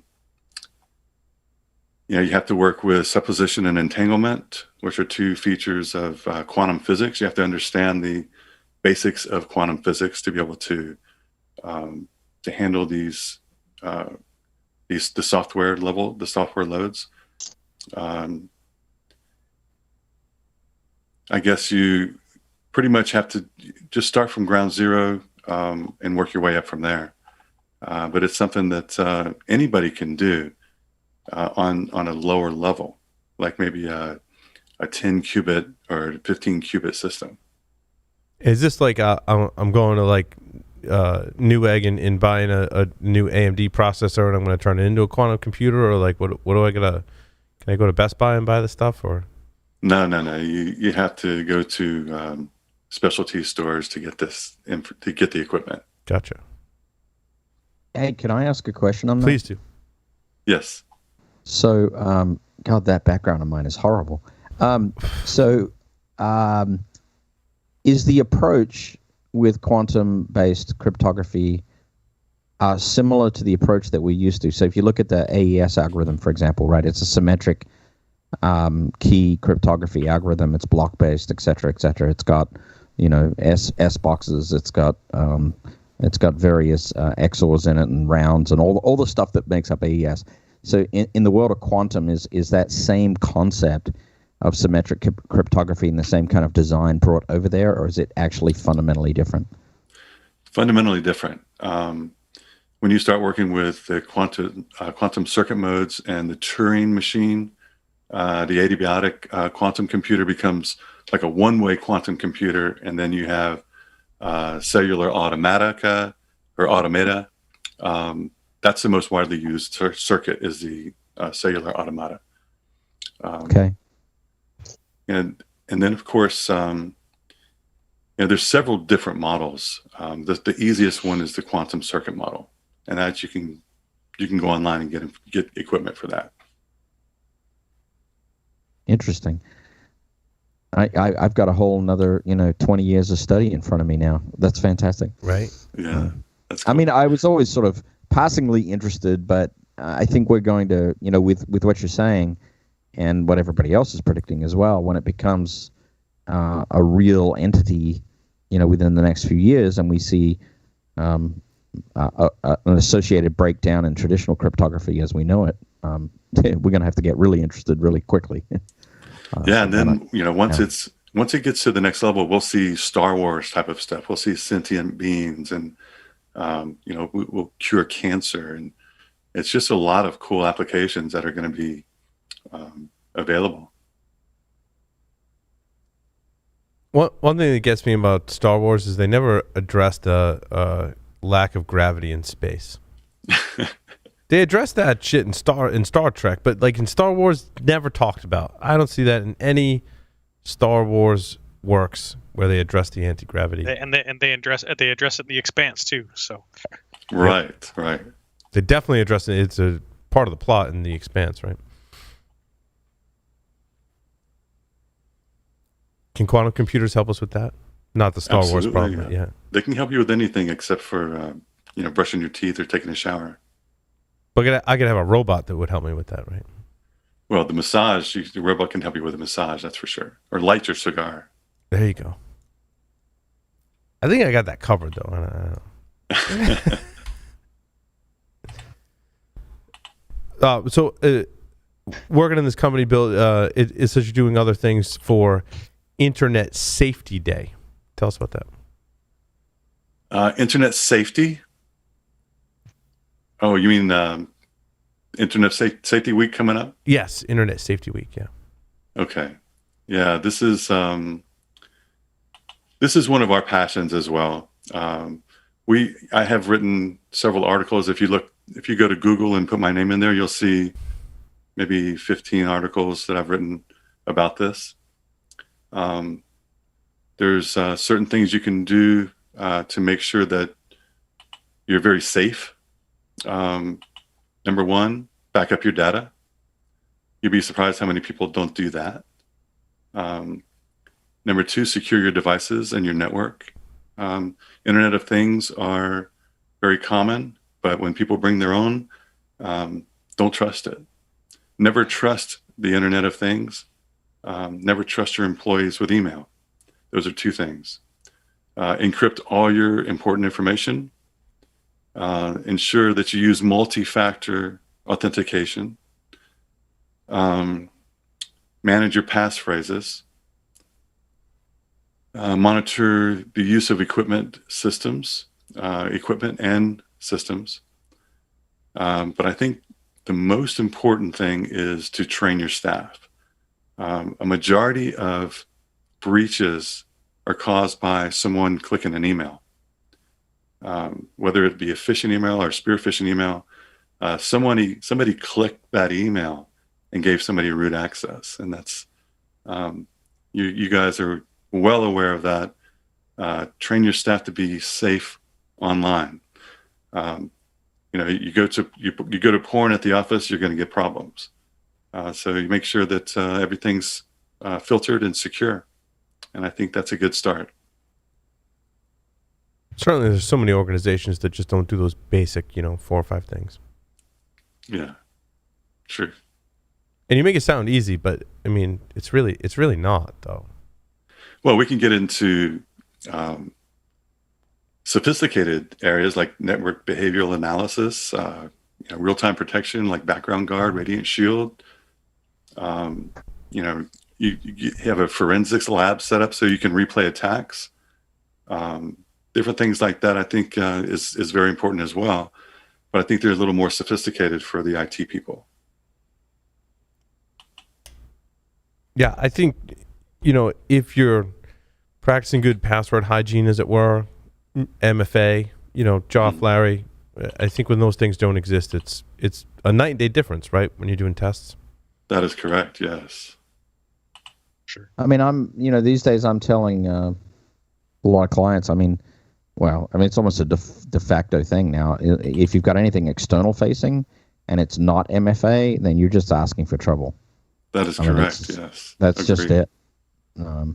So nothing else to say other than that. Well, I think the tricky part with MFA is, we're kind of describing up to this point as, something you don't have turned on, you turn it on, and then life is good. But making sure that it's turned on for all of your services, and making sure it's kept turned on, getting an alert when it's turned off, right? Starts to speak to some of the more advanced things you have to do in your program. Right. That's where it becomes difficult, right? I mean, it's pretty easy, but you've got a lot of Microsoft certifications. You could guide us, like, where you go to go turn on MFA. I found the more difficult and challenging part is when you've got that executive or whoever it is going, I'm traveling, or this thing's getting in my way. You got to go turn it off now. They go over your head and they turn it off. You don't get an alert. And then how long is it before you realize that control is missing? Usually it's too long. Yeah, exactly. Yeah, you don't realize it until, it looks like one of our accounts are compromised. Like, how did that happen? Oh, correct. Well, so-and-so said you had to turn it off because it was getting in their way. Right. That's what I think makes security, one of the things that makes security at that level at least very difficult. Well, it certainly keeps it interesting. Oh, yeah. What else, Bill? What else you working on? Well, GOFBA, that's our search engine, similar to Google, but I know you're not gonna like this, Paul, but it's without the pornography. But there's no how to make a bomb, how to be a terrorist. There's no how to rape a woman or any other inappropriate results. We've been working on this project for over 14 years. And if you think about it, Google, Bing, Yahoo, they don't need to have all these results in their database. They could remove them if they want, just like they have removed politically oriented results that we won't get into. Well, Bill, like, how do you? And it's interesting. We've had this conversation in a very humorous light, but in all seriousness, how do you determine what's appropriate and what's not? That's a great question, and so I look at it this way. If you have, let's say, a 12 or 13-year-old daughter, what would you want her looking at? And so that kind of gives me a track to run on. I don't want her looking at violent things or, somebody getting their head cut off or pornography. I would want her to look at stuff that is wholesome and things that are educating and some things that can uplift her and increase her intellect. I know that people say, "Oh, well, you're censoring the internet." Well, hell yeah, I am. And if you don't like it, go to Google. But how do you determine what's pornography and what's not? I mean, certainly. Just ask Maplethorpe, right? Well, I mean, someone who's naked necessarily isn't pornography, and certainly that can go way deep down a rabbit hole, right? But, unless you're a guy. I mean, to your point, Jim. No, you make it. It depends on the it depends on the context, though. I mean, you make a good point. Like art, right? Michelangelo David. Right. That's not pornography, but there is. He is naked. How do you treat that in your search engine? Is that no Michelangelo? Good question. What about Titian? We have that keeps us up at night. Let's put it that way. Yeah. Things like that are the ones that are the difficult ones. But the things like how to rape a woman, there's over 280 million results on Google. That's an easy one. We don't need that. The Boston Marathon bombers found their pressure cooker recipe on Google. We don't need that. There's certain things that we don't need. We know that, and that makes it easy for us to remove these items. And but you're right, there's gray lines, and we're still working on that. We err on the side of wholesome. We err on the side of family-friendly type of atmosphere. Can you define wholesome in your context? Yeah, anything that would be suitable for a 12 or 13-year-old girl or boy. So white girl, black girl, boy or girl that's grown up in the inner city or the suburbs. I mean, even that is a loaded statement. Sure. That's true. But I would think about as a child, as one of your children. So not necessarily someone off the street. So one of your children. What is appropriate for that child? Would you let your 12 or 13-year-old boy or girl look at somebody having sex online? No. I raised my children on Animal House and Wayne's World and the Blues Yeah. Brothers. Right? If that tells you anything. I love it. I love it. But it's interesting how you train the model, Bill, right? Because I'm sure there's AI type models that are built in. And if you train it in the light of, as the programmer, what would I allow my 12-year-old boy or girl to, consume online? If you can train that correctly, you come up with a good outcome. I think it's all about how you train the model to draw those conclusions. That's really tricky business, though, because like we said, there's a lot of gray area in there too. And that's what keeps me up at night. And I love it, but I hate it at the same time. And then you have to live with your decisions that you make, and you just go on. You move forward. Recently, I've switched to DuckDuckGo as my search engine. Yeah. Because more and more, largely, well, there's the privacy thing, but largely, I am learning not to trust what Google's presenting me as results. Because I'm finding, if I search for things, let's say COVID related, that Google gives me different results than does DuckDuckGo. And to what extent, in maybe some of your research in different search engines, are they kind of determining, again, what's appropriate and what's not? Well, I mean, if you want to get into it, Google has, they have a purpose with their search results, and it's to give you the information that they want to give you rather than the information that you're looking for. And so what they'll do is they'll slant what you're looking for into what they want to give you. Unlike DuckDuckGo, you're not going to have your information sucked out of your computer with DuckDuckGo like Google does. When you go to Google and you search for razor blades, for shaving, and then the next 10 sites you go to, you're getting inundated by razor blade ads. Yeah. The more concerning thing is the inter-app sharing of that data. I went to Google. Now I was in Chrome on the app on my phone. And I searched for something. Now when I go look at my Facebook feed, like it learned what I'm like, hold on. Why? Hold on. These are two totally separate apps. Like why? And I think the ability to sever that connection, I think it's kind of what Apple's kind of leaning towards. And I'm not saying it's a good or bad thing in the context of maybe I do want, my Facebook feed and the advertisements to be tuned to what I search for. Maybe I don't want it listening to what I say, but the thing that I really want is control over those things. I want knobs and switches to go, like full privacy mode. Don't share. Don't listen to what I'm saying. I want the option. And you want a privacy mode that actually works. So. Right. I want something different. This is very intriguing, and I appreciate you having this discussion, Bill. I think we're roughly the same. You might be a little bit older than me, but we're roughly contemporary But I look younger. peers. I'm sorry. It's the Fair beard. enough. It makes Jeff look older. And the more I let it grow. In the early days of search engines, and I don't know what was technically the first search engine, but the old original Yahoo, Alta Vista, my personal favorite. But back in those days, if you typed in a search query, your results were based on the frequency, how often the search terms showed up, and the way it was supposed to be. Yeah. Right.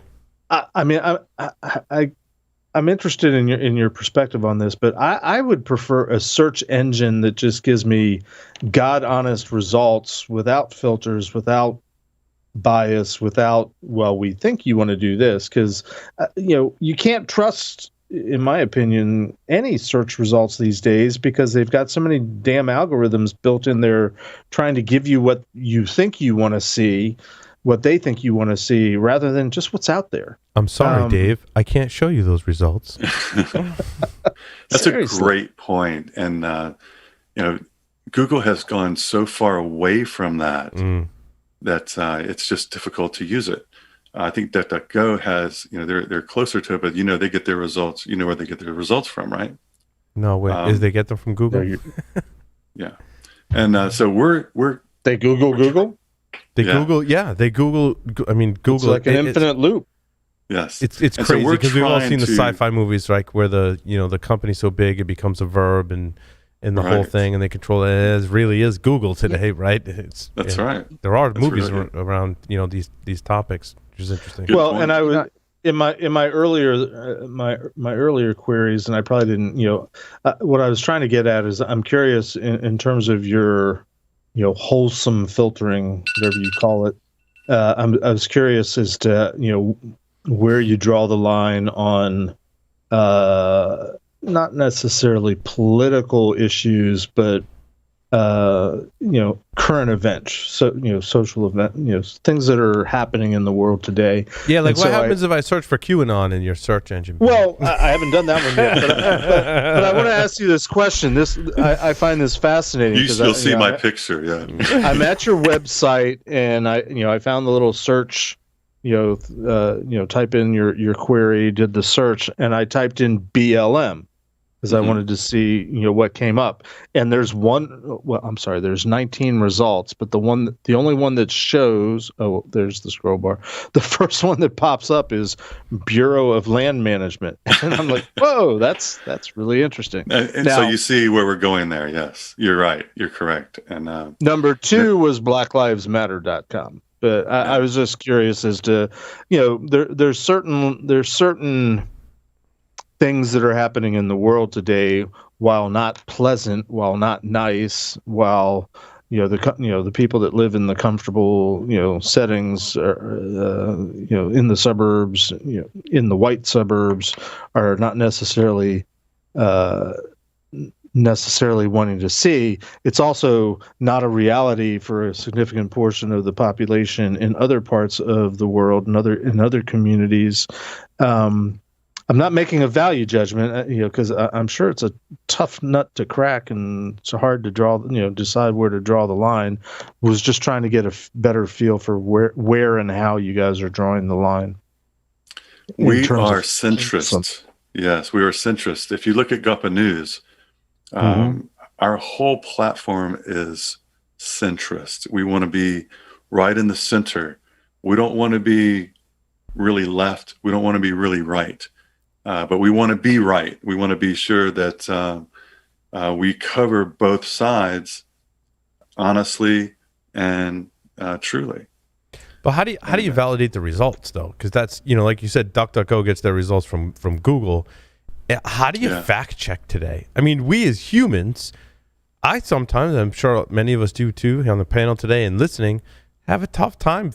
Like, what is the truth? What is the truth? Because there are so many sources, to your point, Bill, that are swinging to one side or another, whether that's political or otherwise, that the information largely on the internet today is biased. And how do we cut through that and get to what is the truth?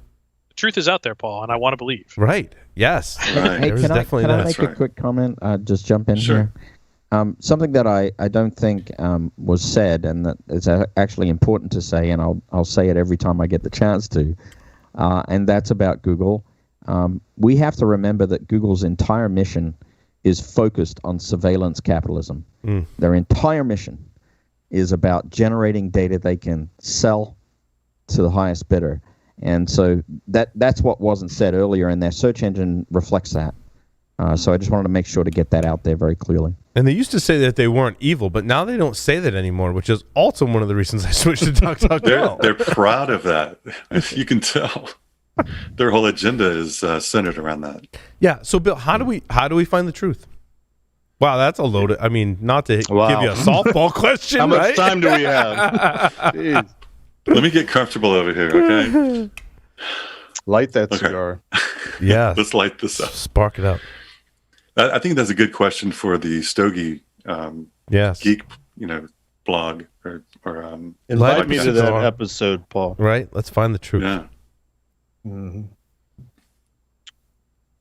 So this is out there. This is something we go over every day here at GOFBA. Someone says, "Well, this looks good." In our whole news team, we've got people that are liberal, we have people that are conservative, and we got people that really don't give a damn. And we kind of blend them together, and we say, "Okay, I want you to to show me what you think of this, and I want you to tell me what you think of this. And, we go back and forth, and we come to a decision. And a lot of times it's easy, but some of the times it's impossible. And so, yeah, it's an ongoing problem that I don't think we'll ever solve, but we'll continue to strive towards solving it. Hey, at least you're trying. At least you're trying, right? I want to ask a question because I'm not quite hearing the name of the organization correctly. So, how do you spell your domain name? And what does it stand for? GOFBA. GOFBA. FBA. GOFBA. Golf Oscar Foxtrot Baker Alpha. Correct. Because Bravo. And is it a Baker Bravo. Yeah, it was called GoFBA. We had when we originally started 15 years ago, it was Feedback Alert, and we were going to give people feedback to different things like your doctor or attorneys and stuff. And then somebody else came out with that, and so we just kind of morphed into a search engine and other modules, and then we called it GoFBA. And I was coding on. I remember I was doing something, and then my niece looked over my shoulder and says, "Uncle Bill, what is GOFBA?" I'm like, GOFBA? Who told you that? She goes, I'm looking at it right there, GOFBA. And it was so natural for her to say it. We just started calling it GOFBA after that. So that's how it happened. So it's Go cool. FBA. Yes. Gotcha. Okay, now I found it, so I will spread the word to my friends and like-minded people that are of a centrist nature, which I am as well. And I was going to say too, I think that there was COVID definitely stoked the flames of many of us certainly in the hacking community to be able to find the truth. Mm-hmm. And I think that in a way was a positive thing. So I agree. Right? Because we need, what is the truth? Like, do the vaccines really work? Do masks really work?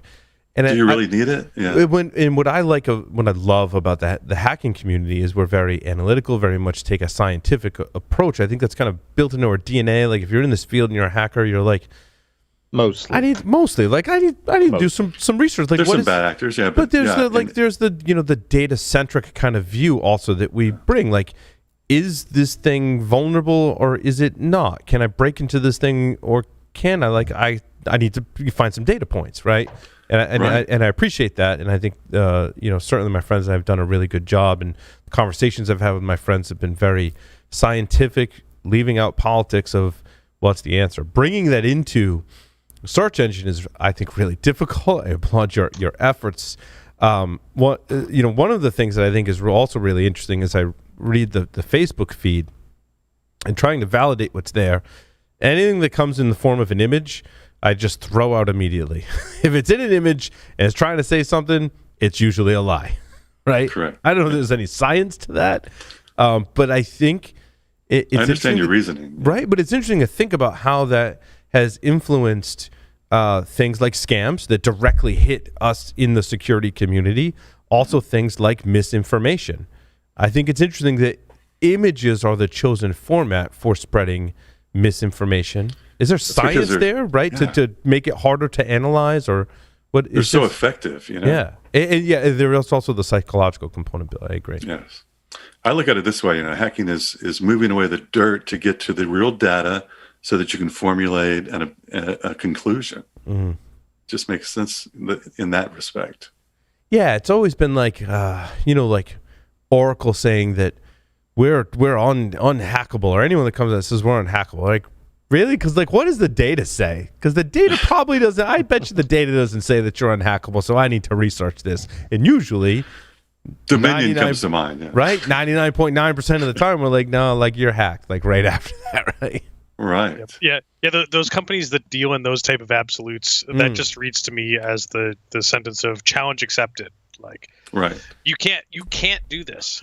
You want to make a bet? Right. Yes, I can. But Larry, to your point, what's really prolific about your statement is that when you deal in absolutes, that's when you get yourself into trouble.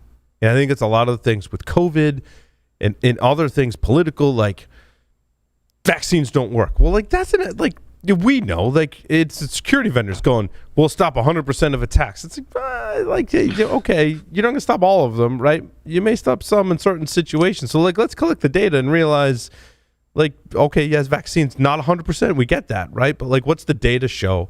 What's the real world application? And it's never, Larry, to your point, in an absolute, right? Yeah.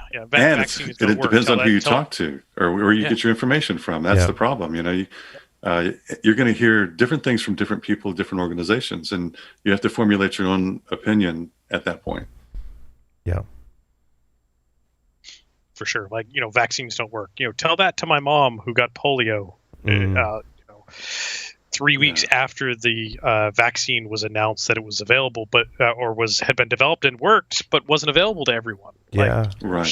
She'd have loved that. And if that's not telling you the times today, like right now, right, with respect to vaccines. Yeah. Yep. Exactly. Yep. So, best of luck, Bill. I'm trying to find the truth out there, right? That's a really big nut swallow, right? Yes, and that's my objective. Let's put it that way. Always seeking the truth, never quite getting it, but always seeking the truth. Outstanding. Just remember, there's 3 sides to every story: yours, mine, and the truth. That's very true, Jeff. I think 4 and what you perceive as the truth, right? Yeah. And perception can be changed. I think that's largely what we're seeing when we talk about search engines and getting the right news. So, awesome. Well, Bill, thank you so much for appearing on Paul Security Weekly this evening. My pleasure. I loved it. Thank you. Well, with that, we'll take a short break. Come back with the security news, where an alert was sent out, but it was about Chucky. Stay tuned.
NetSparker, the developers of a comprehensive automated web security platform that includes web vulnerability scanning, assessment, and management. NetSparker's desktop and cloud-based security solutions employ a unique and dead-accurate vulnerability scanning engine that automatically verifies vulnerabilities and provides a proof of concept. For more information, visit them on the web at securityweekly.com/NetSparker. The average large enterprise has 24 million vulnerabilities. The good news is only 5% will probably be exploited. But which 5%? That's where Kenna comes in. Kenna Security's modern vulnerability management technology combines real-time threat intelligence, data science, and automated risk analysis to prioritize the vulnerabilities that pose the biggest threat to your organization. Team up with Kenna Security and make the most of your limited resources. Learn more at securityweekly.com/Kenna Security. If you want to stay in the loop, all things Security Weekly, visit securityweekly.com/subscribe. Right there, you can subscribe to your favorite podcast catcher and subscribe to all of our shows, subscribe to our YouTube channel, sign up for our mailing list, and join our Discord server, all on securityweekly.com/subscribed. If you missed any of our previously recorded webcasts or technical trainings, make sure you visit securityweekly.com/on demand. The entire archive is there. Some great content there for you to consume, so make sure you do that. And now, on to the security news for this week. Where do we want to start today? We got a lot of great news stories. I feel like before we start with the news, we should sort of recap a little bit of our discussion in between. I agree. Segments. We almost need to decompress from our discussions. Because that was evening. There's been a lot of discussion on Discord. Like, we're trying to figure out what's a centrist. What does it all mean? There was lots of comments about GOFBA, and man, what a cheesy website. It looks like it's from the 90s. I know. I was going to ask Bill about that because, I mean, Bill seems really savvy, certainly extremely smart. And when I went to the website, I thought it was an app. I'm like, wait, did I just land on the right website? Because it does look like...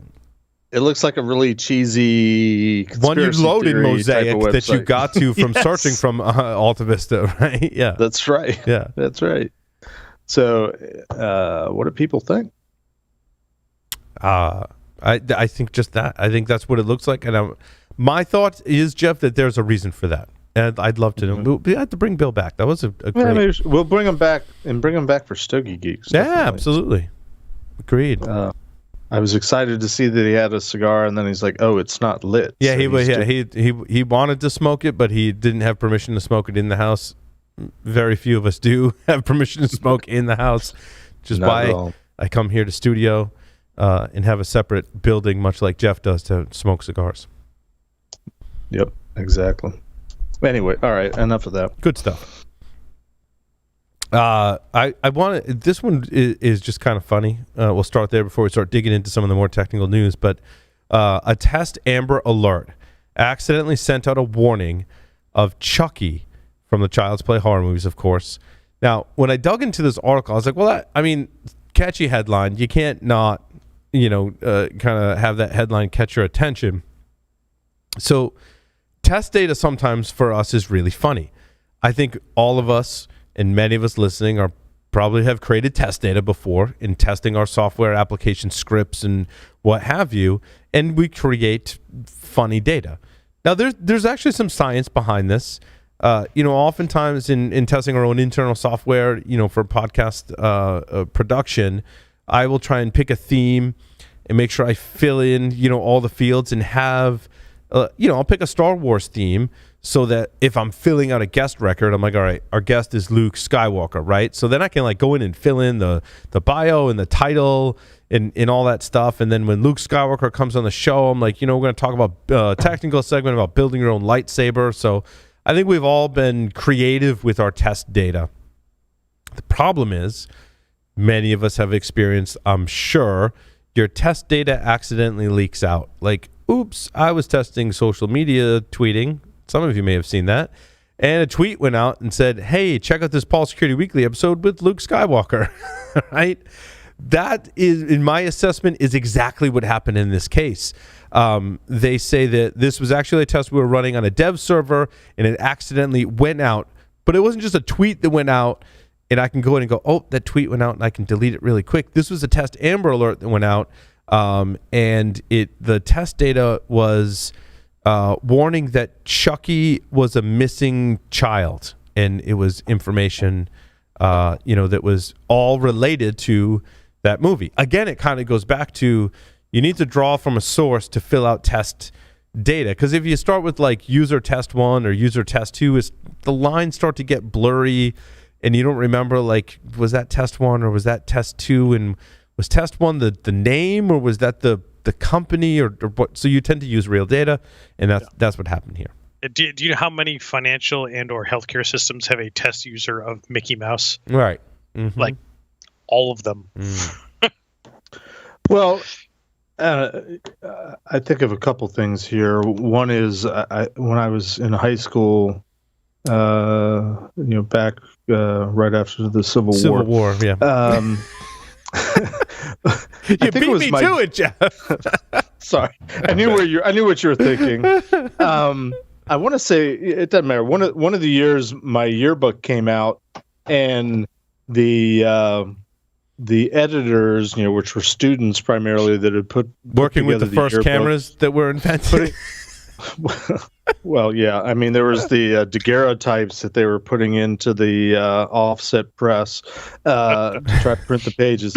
But they had put a bunch of captions in that were just sort of placeholders for what is supposed to be later the caption. And we had a head of security at the school. His name was Butch. Cool guy. If you got on his good side, he was the coolest guy ever. But, if you weren't on his good side, if you weren't part of the in crowd, it was Breaking Bad type of thing. But there was a caption under him where somebody had penciled in like a cowboy hat on top of him. And the caption was, "I'm going to get you pot smokers." And it was all supposed to be temporary. And somehow those drafts got to press. So it was this big, huge issue where they had to recall the yearbooks, get people to bring them back, and they printed up printed up. It was probably handwritten back in those days. What was the real caption supposed to be that people had to glue in and replace it all. So this stuff happens. The other thing I was thinking about, just kind of, sort of I don't know. I heard about this. I don't know if it caused any real panic or anything, but then I'm thinking, well, all the crazy stuff that's happening these days, and we're like, why are people buying into all these conspiracy theories? We were talking about QAnon on and off air. And for whatever reason, I thought of Orson Welles in The War of the Worlds. Yeah. And I had to Google it. It was a radio broadcast in 1938 where it was just a radio depiction, radio dramatized version of this novel written by H.G. Wells. War of the Worlds. War of the Worlds. Alien Invasion, right? Was written in the 1800s. It was published in 1897. Wrap your head around that. Yeah, I didn't know about. But they broadcast it, and people are like, "Oh my God, it's real!" It's going to happen. Aliens are invading. Yeah. And there was a movie that came out of I don't know how many years ago about the radio show and all the people that panicked because they didn't know it was a dramatization. They thought it was real kind of stuff. It's like, okay, so it's not a new thing that people kind of buy into stuff that they're hearing. Maybe we should be a little bit more forgiving of people. I don't know. Yeah, but on that point, Jeff, in today's version of the internet, right, it's not just a radio broadcast that is come and gone. It's now social media posts that are somewhat sticky and more ubiquitous, right, across the whole globe. More ubiquitous, but haven't we all figured out yet now not to trust stuff that you see on the internet? Clearly not. Clearly not. I know. Clearly not. Mm-hmm. Wait. It's been a while since I've had to remind my mother-in-law, but that used to be a monthly occasion, like Snopes.com. What you believe about Snopes is Snopes kind of changed, right? Yeah, but I don't know if Snopes changed, but there was some politicizing of what Snopes really did, whether or not it was true. But you wonder if there was a disinformation campaign against Snopes, and then I didn't know who to believe, right? Yeah, there was. Well, And in the old days, this is somewhat subtle segue into more of what we were talking about off the air. But in the Cold War days, we used to just call that propaganda. And it was kind That's of what it is, understood Jeff. that if you were seeing certain nation states like the Soviet Union saying stuff, you kind of the given was, okay, that's not real, because that's in propaganda. And we seem to have lost that ability. Some of the theories that I saw and didn't validate whether it's true or not, because again, you can't believe anything on the internet today, was that those Russians that were kind of stoking the flames of QAnon that helped lead to the invasion of the Capitol building.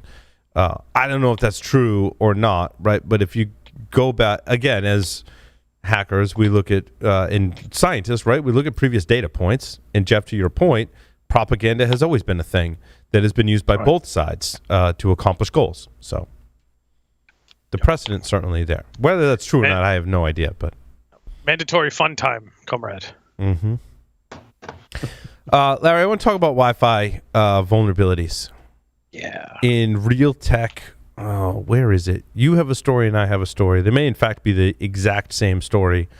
They most likely are from VDOO. VDOO. Yep. VDOO must be the one that broke the news. Google probably ranked them in a certain order, right? Going back to actually, I got, believe it or not, I am getting my security news from all sorts of weird places as of late. Specifically, this one came from Facebook. Yeah. So, Larry, me too. I use Discord. I use my feed reader, and I use Flipboard to find my news today. Yep. And again, like I correlate between the two. Like if people that I trust post it in Discord, and then I see it on Facebook, and then I see it in a news feed, I'm like, this is something I probably want to cover. Right? Yeah. So for me, this one came from Facebook, and this came from Dragos. Of CanSec West and other stuff. So like, accepted. Like, absolutely. But yeah, so it's the Realtek RTL 8195A Wi-Fi module, which are incredibly popular as a surface mount device. Because it's a standalone. Larry, it's a standalone Wi-Fi chip. Not part of a SOC, right? Like it's something you can bolt on to any kind of IoT device or whatever, right? Yep, absolutely. So smart home, security, industrial, healthcare, as listed in the article, gaming, energy, automotive, agriculture are just some of the places in which you're finding this stuff. The big one is that just based on some common use, for example, the EAP-over-LAN key exchange, for some of like WPA and WPA2, there's a stack-based buffer overflow. Like, you don't even need to know the key. You just need to engage in the four-way handshake. And there's an overflow in that methodology for some four-way handshake stuff. Does it say like which field has is there like a particular field that has the buffer overflow? I didn't read the article that carefully. Same here.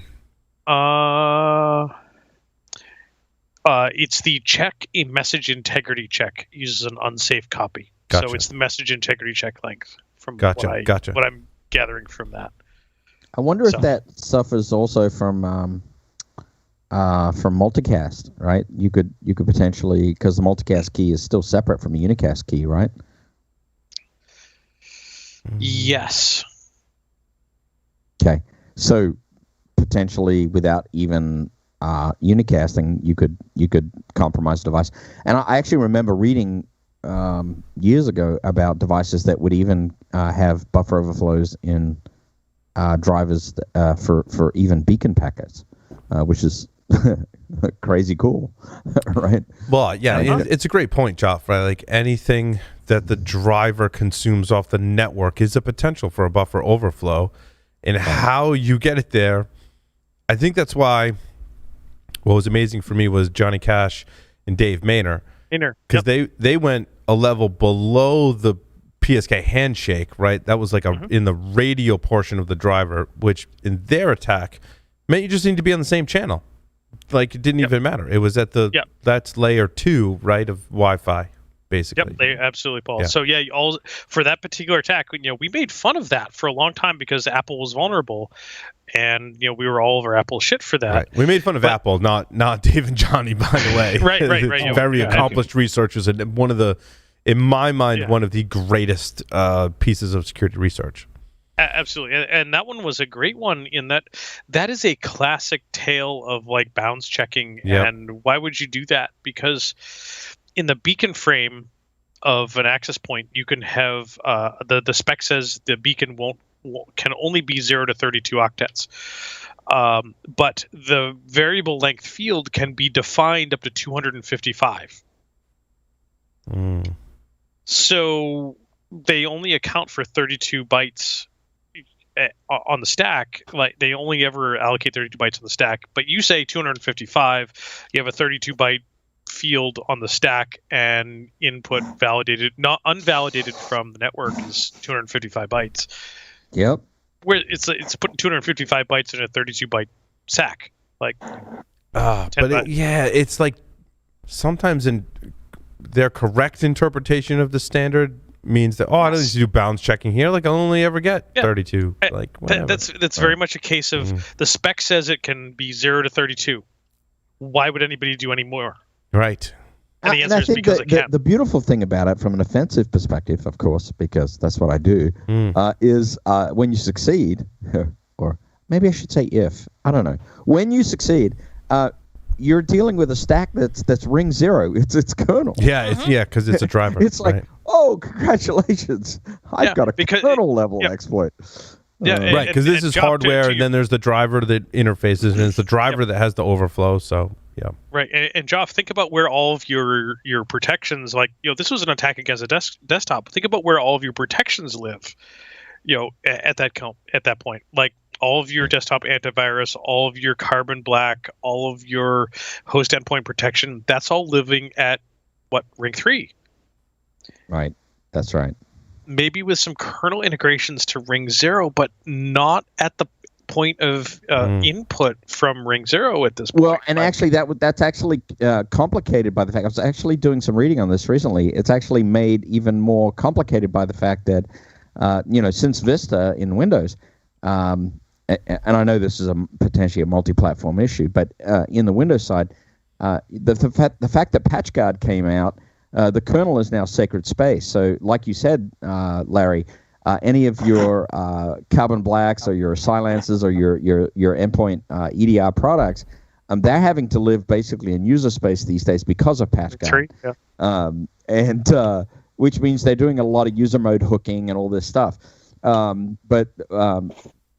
So if you get a kernel exploit today, right? But building on your point, Joff, a lot of this is done for performance, right? A lot of this stuff we're bypassing and letting things like drivers do things because we want them to be really performant. We don't want users saying Wi-Fi's slow.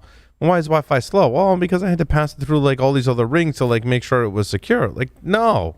Like I'm going to take data and then pass it right through because, it's the same thing with DMA, right? Like, got to get the data through. Therefore, I'm going to bypass all their checks, all the rings. Like, I want to be direct access to the kernel, direct access to the hardware. So my, transferring huge files on my USB drive or downloading huge files over Wi-Fi goes fast. Yeah, driver exploits are number one, a huge win, but number two, very, very hard to detect now because of the way the operating system's architected. Yeah.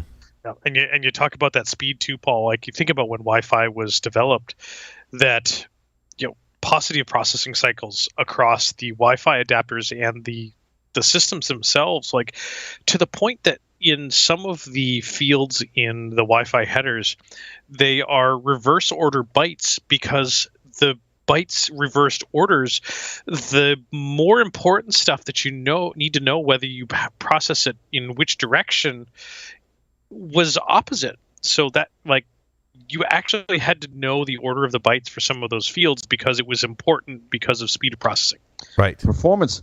That's fascinating, Larry, because that takes me back to the original design of the network bridge, which was designed for the Ethernet packet header is literally designed in such a way that the destination address is first because that is the first piece of data you have to process. Yes. Right. Exact same reason. Yes.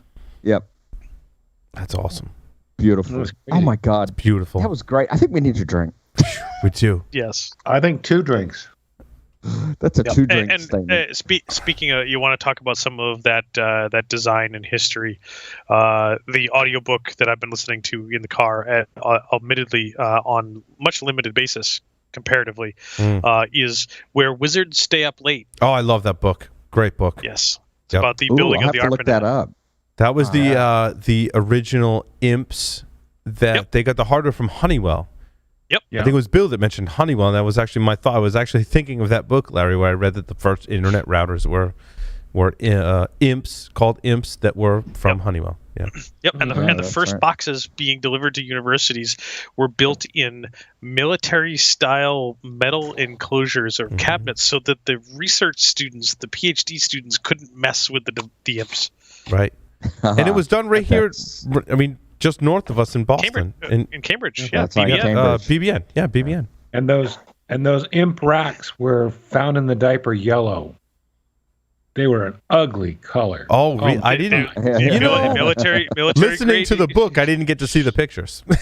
I used them. They were X25 connects, and they were oh my goodness, they were wonderful. They And worked. The great like part of that book is where like they shipped the first one to, was it Stanford, Larry, in California, and they sent an engineer out with it to like make sure it got off the plane. Okay, yes, it was and got on a chartered aircraft. yeah. It's cool. That's great. Can you Great imagine pieces. getting your like Cisco router that connects you to the internet right? delivered via a chartered aircraft? Chartered with an aircraft engineer? with an engineer to make sure it got off the plane and didn't get damaged. Yeah, right? with a like highly qualified babysitter, basically. Yeah. Yep. Our routers And today even- like come to us like FedEx literally throws them through the front door on the loading dock. Right? And even better, being that engineer, meaning that everything went okay. It got delivered, they plugged it in, and it worked, but was told to spend another 3 days Right. on site. Like you're gonna Just to stay there make just sure. to make sure. Yeah, Yeah, and it was fine. it was. Yeah, Gotta love I mean, The he internet is spent amazing. The next Yep. 3 days in his hotel bar enjoying himself. Right. Think about it back then. Like, what year was that? Was that Late 70s. late 70s? Was it late 70s when that had? I don't know the time frame in that book, Larry. What it must have been the late. early 60s. Oh, when was the 70. first imp delivered? Pretty That's a great trivia question. When was the No, what was it's the got to year? look at the RFCs. Late Look at the 60s to RFCs. It's got to be 70s. 1989. It was definitely a time that if you stepped on a commercial aircraft, you were getting a meal, even if it was a really short flight, right? Like, and it was like Boy, I flying miss first those class days. today, no matter where you flew. That was in those times. But the first imp was delivered to. if you wanted a cigarette, you just had to go to the back of the plane. Not even. You could just light Not up even. right in the Well, plane. you had in your Yep. seat. There were ashtrays in your seat. You could smoke There were- anywhere in the plane. The first imp was delivered to Leonard Kleinrock's group at UCLA on August 30th, 1969. 1969. Oh, wow. It was just before. Wow. That's Wow. crazy. Called it. I remember that day. Called it. Hey, you All right, guys, Larry wins. Larry wins the Larry imp wins. contest. Speaking of, kind of related, because I had a story from that I've told before on the show, and I'll tell again about supercomputers. But new Linux malware steals SSH credentials. It says from supercomputers, but the way I read this, Lee, was that it would basically get into my computer, realize I was logging into the supercomputer, and put a backdoored version of SSH. Although I might have read that incorrectly, but it reminded me of the story. Joff, you probably and others have similar stories where there was a what was this? It was supercomputer. Was it IREX made one of them? What was the ones with the seats that look like a bench? What was that Yeah, one? that's That was Cray. Cray. Cray. It might have been a Cray supercomputer we had at Brown University. And this happened before I had gotten there, but they told me in the story, they were like, yeah, there was this, I believe, a Cray supercomputer. And the administrators noticed that like patches were being applied, but none of the administrators were applying any of these patches. And that's because there was a hacker inside the supercomputer who was like, I get in the supercomputer and I don't want anyone else to get in the supercomputer. And I don't know what they were doing on the supercomputer, but they were like, I don't want anyone else to get in. So therefore, the vulnerabilities I use to get into this, I'm going to patch them. And the way they got caught was because they were actually patching it. Hysterical. That's hilarious. hackers with a conscience, man. I'm going to patch behind me. Right? And make sure Right? But that was the thing back in the day. You literally would patch behind you. Like, I had this great exploit, and I don't want anyone else using it because I'm in now, and I want to use the super. I don't know what he was doing with it. I mean, he wasn't mining Bitcoin or anything like that. It was way before any of that stuff. So, Man, but Lee, I mean, this back, is though. yeah. I remember. But this is, access to computing, right? In certainly universities and places you work, Lee. Did I ever this tell is a you thing. the time I hacked a mainframe? Oh, please do tell. Before we go to Lee, let's go to Jeff and hear about the time you hacked a mainframe. Was it a Gibson? It was not a Gibson. I want to say it was a VAX. VAX VMS. I had a professor one time that was of some sort of Eastern European descent. So VAX VMS. Or he had some sort of. I don't do accents well, but you know what I'm saying. VAX VMS. Anyway, it was a Telnet. What would be considered today I'm getting there.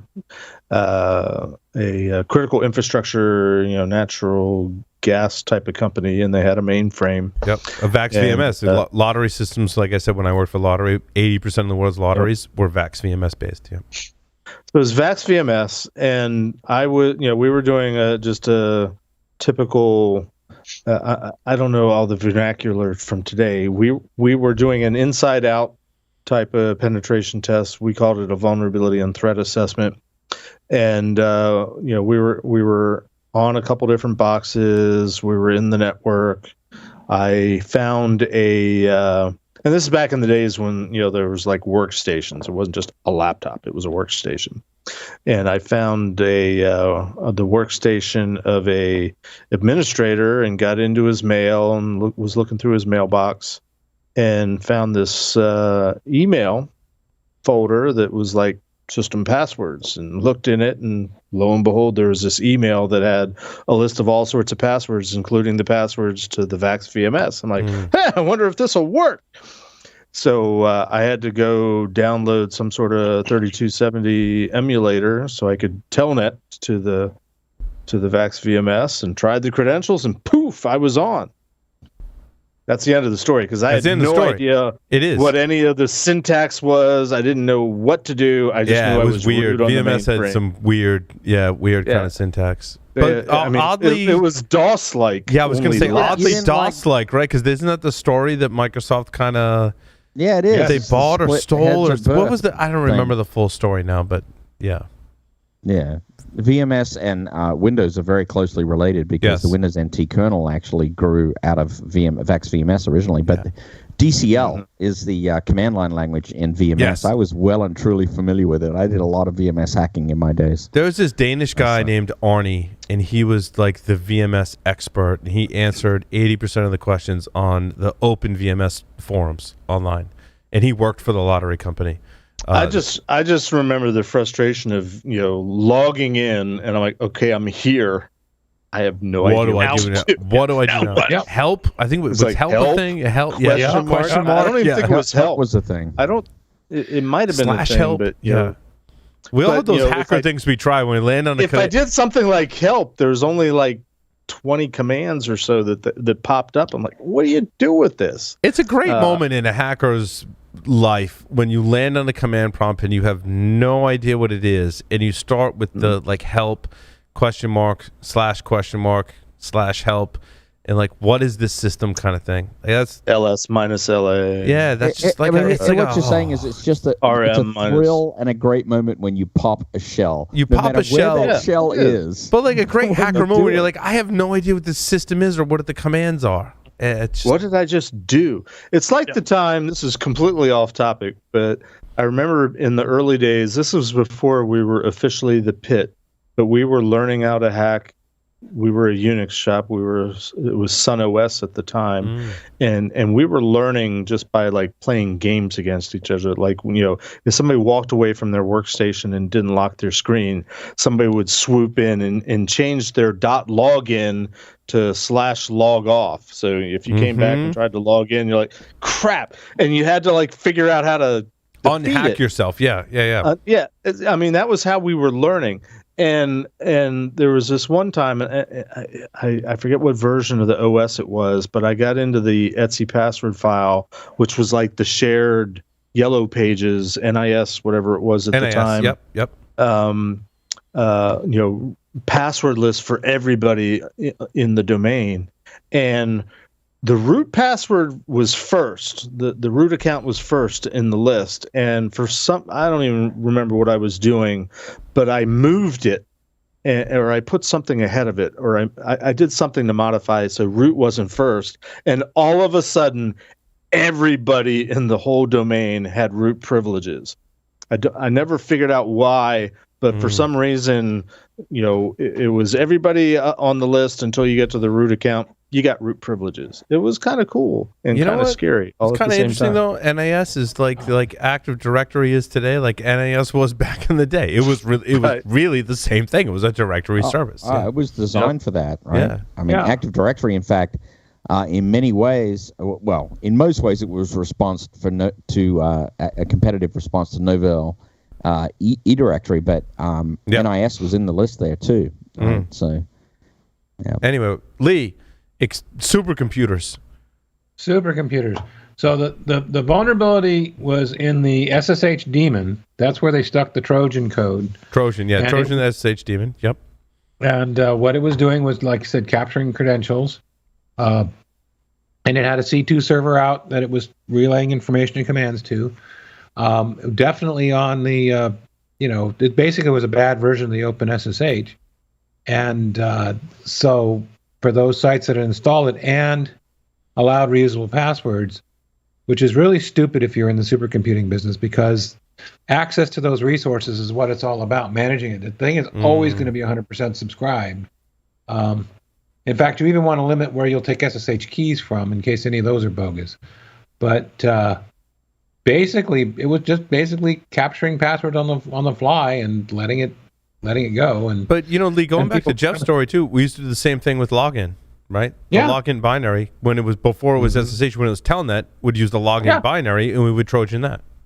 Yes, and capture shit with it and stuff. Capture it and build backdoors in, so I could, with you could backdoor it so you could get root access whenever you wanted. And they're doing the same thing with SSH, right? Like basically everyone's logging in and everything's fine. I'm entering my password, but I've swapped out your login binary or your SSH binary, which means if I log in with this user account and this password, or maybe this user account and no password, I just get in because I've basically Trojaned your binary that is controlling access. Before sudoers, there was the rhost file. Yep, and that too. And well, it's ancient rhost history, plus. but similar.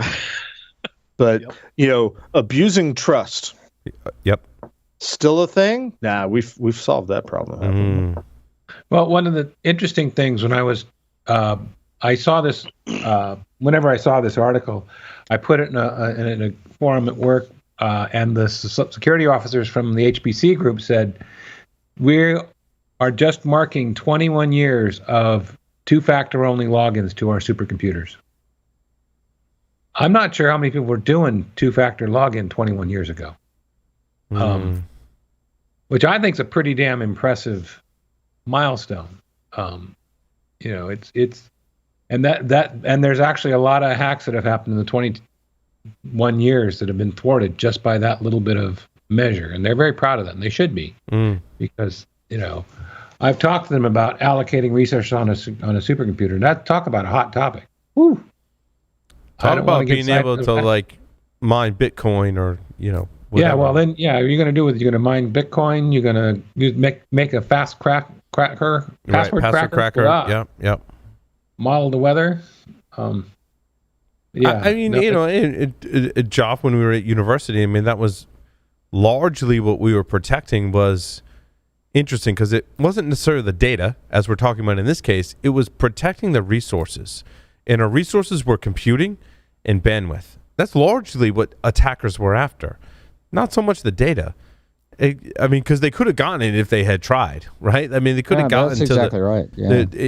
Maybe some of those systems were more protected, but a lot of university work was really infrastructure defense, right? Yeah. It was about protecting the resource. Yep. Not so much. I mean, they could have been doing on these supercomputers, for example. They could be doing super top secretive sensitive research. A lot of the attackers don't even care about that. They're just, I want you for your resources, not for your data, which is kind of interesting. Yeah, especially back in the early days, it was all about the bandwidth and the computing power. I mean, how much gold was it to find an FTP server? Not because it was unprotected and insecure and a way to get in, but it was a way to just a convenient place to put things that could be shared. They could be shared, right? Wares. That's where I put my wares back in the day. Yeah. And I would use ServView FTP or exploit ServView FTP. And is that what SolarWinds was? The recent RCE or something? Yeah, it's for ServView FTP. Was that their vulnerability in SolarWinds? Was a vulnerable version of ServView FTP? Which vulnerability or problem and that type of stuff? Because there's been some more SolarWinds to the SolarWinds saga where they had some more vulnerabilities. 3 CVEs released, one of which was ServView FTP, and I'm looking for the story. And there were 2, I think, related to Orion, which means we're going to see patches for that. But yeah, the SolarWinds FTP, wasn't it an RCE vulnerability? Isn't that what you said, Paul? Yeah, but that, this is once the spotlight goes on, it's interesting. We just John and I were just talking about spotlights, right?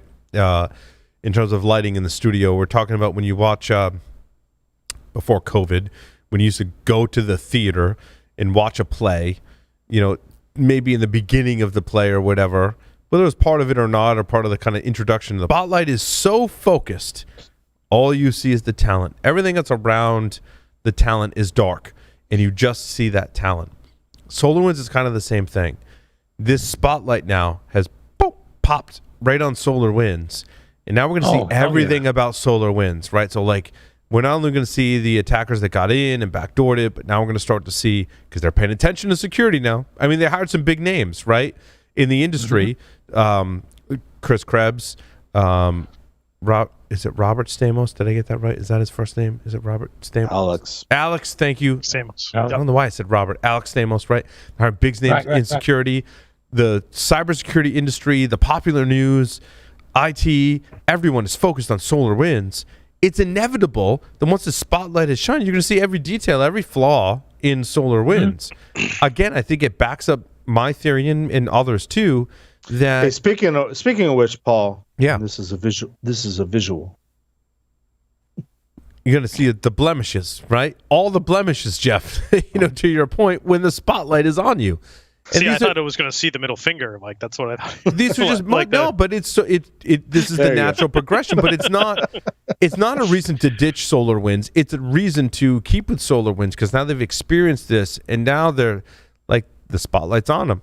We're going to get rid of all these. We don't want people to see. Somebody asked me about that. I do a couple different virtual meetup type of things, and somebody was asking me, well, shouldn't everybody be ditching SolarWinds? And no. It happened to be an IBM sponsored event, and Paul, you'll appreciate this because we've talked recently about the IBM computers and how they were compromised, with the pressure bar on the plate. Being a bug, being a listening device, the old typewriters. And I'm like, imagine, when that happened, if everybody had run around and said, let's just bash IBM. Let's stop using IBM everywhere. Let's get rid of all these IBM typewriters. It didn't happen like that back then. And if everybody had thrown out their IBM typewriters, and God, what was a competitive brand to an IBM typewriter back in the day? Oh yeah, what was even another type? I don't know. What was another typewriter? Somebody Google it. But it was a computer. Basically, I mean, in my lifetime, early computers in offices were word processors. Were really just computerized type. Like my Apple IIe, I did program and write games for it, but the primary purpose of it was it stuck around in my house for a long time, even if I got another computer or whatnot, because I would basically use that to type up my papers because it was a computer connected to a printer. It was essentially a glorified typewriter when you had a word processor. It was, but don't beat up on SolarWinds. I agree. No, I agree. They just happen to be the ones that got popped, but there's conspiracy theories light that say, well, maybe they wanted us to find the SolarWinds. What else is going on in other products and solutions that are out there that they don't want us to find? That, which is getting back to the good old fashioned Cold War, the stuff I'm familiar with, and it's normal. You win, you lose. There's devastating compromises, but you live through it. Who the enemy was. But there's alternative. Like, I think people would say, well, we got to ditch SolarWinds and use something else, because there's alternatives. But Microsoft has had the same kind of supply chain attacks. Microsoft gets attacked all. You don't hear people going, well, we just ditch Microsoft. Tens of thousands of desktops in Active Directory and Microsoft Office 365. We should ditch that and go to Google. No one's saying that. No. No. Apply the same logic. It doesn't apply across the board. That's not why you switch. No. We all still shop at Target. Come on. And Home Depot. I mean, in Home Depot, right? We all do. I actually don't shop at Home Depot anymore, but that's for political reasons. But I get your point, Lee. Yeah. I mean, that's like well, in fact, I mean, most, if not all, of the big breaches that have been credit card related, PCI related, there's been one or two companies that went out of business, and that's going back a few years. But from a retail perspective, most of them have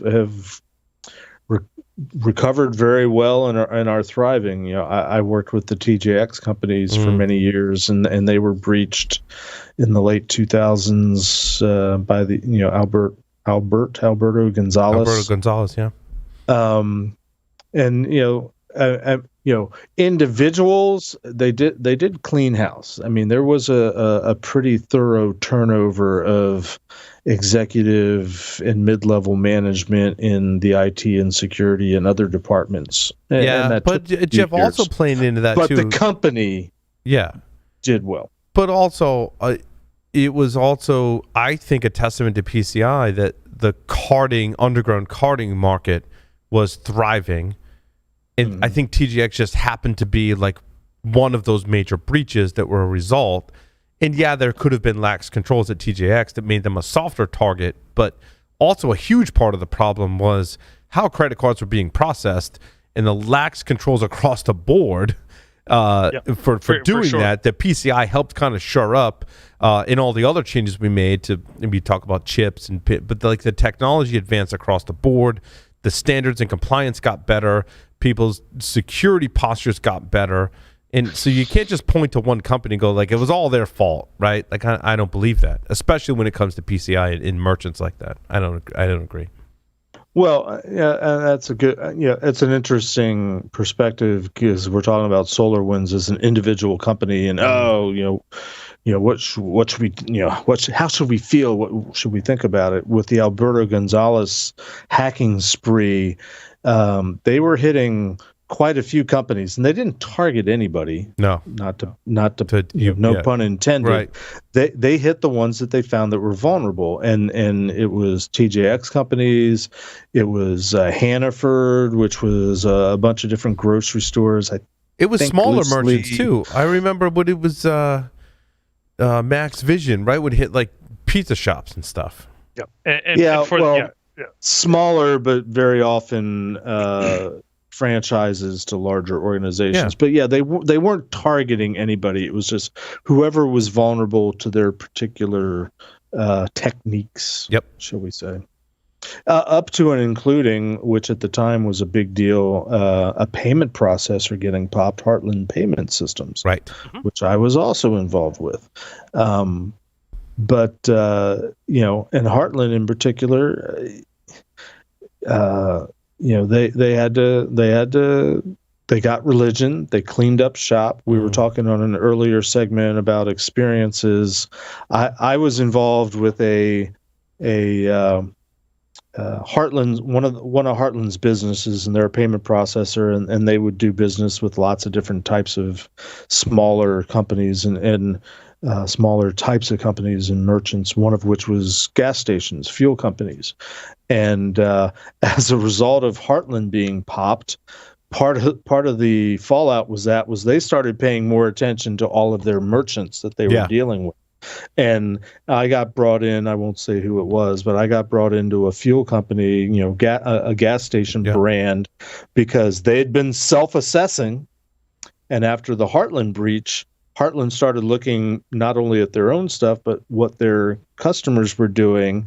And this one particular customer that had been self-assessing, and I think because they had grown finally to the point where they were going to do a full-blown assessment, or I forget there was scrutiny, and Heartland all of a sudden said, wait, we're calling foul. We want you to, take a deeper dive. We don't believe you, I guess is what they were saying based on their SAQ. And because my company had been working with Heartland, they recommended us. So I ended up working with this fuel company.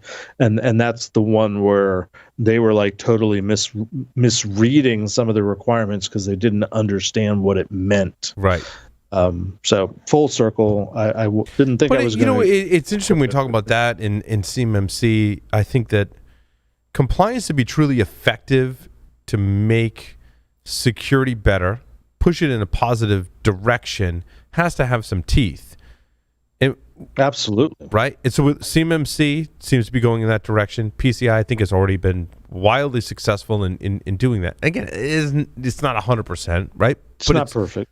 Pushed in that direction wholeheartedly, and I agree with that. But and when we look at SolarWinds, though, like what is the incentive now for SolarWinds? Has incentive because they're in the spotlight, but companies like SolarWinds that are entrenched in the infrastructure, if there's no compliance standard that has teeth, what's their incentive to do that? Is it consumer driven?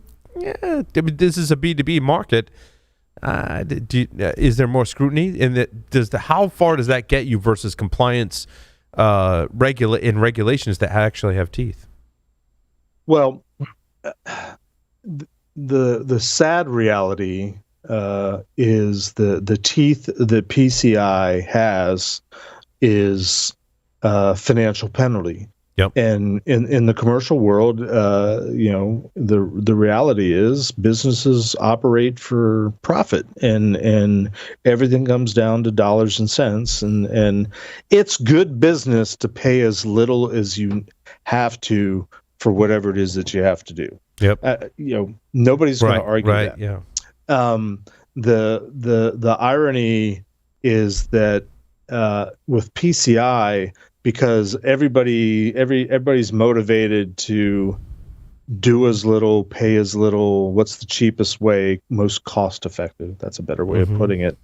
There's been an impact, but the impact has been, at least in the PCI world, has been almost, maybe it's by design. I tend to think it's more accidental, but because companies were told, well, if you limit your scope, if you reduce where all your card data is held, or frankly, do you have to keep it at all if you're a merchant? Why do you store it at all?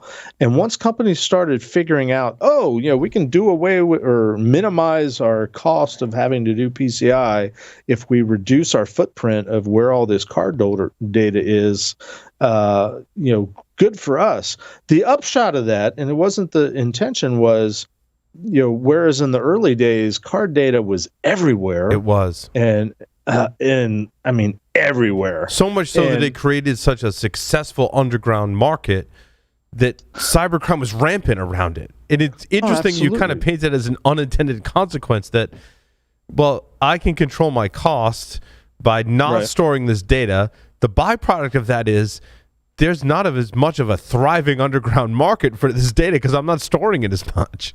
Right, but the exercise was, if you want to reduce your scope, if you want to say there's only this subsystems or certain network segments that are doing the payment processing, prove it. Yeah. And the companies had to go around and do data flows, and they had to inspect systems, and they had to interview people, and networking, routers and switches that had logs turned on. Card data was there. The accounting department, log data, card data was there. But Jeff, like, think about how that translates to something like SolarWinds, though. Like, that doesn't translate. Like, you can't say, like, oh, I don't need SolarWinds on all my systems. The reason you would implement something like SolarWinds is so they could be on all your systems. That's the scary part for me. Which I'm sorry, I'm bogarting the conversation. My favorite in the commercial world, my favorite penetration testing exercise was I was working 2000-ish for what today would be called a cloud hosting provider. The company, they were new, they were a startup, and they had hired some really sharp security people.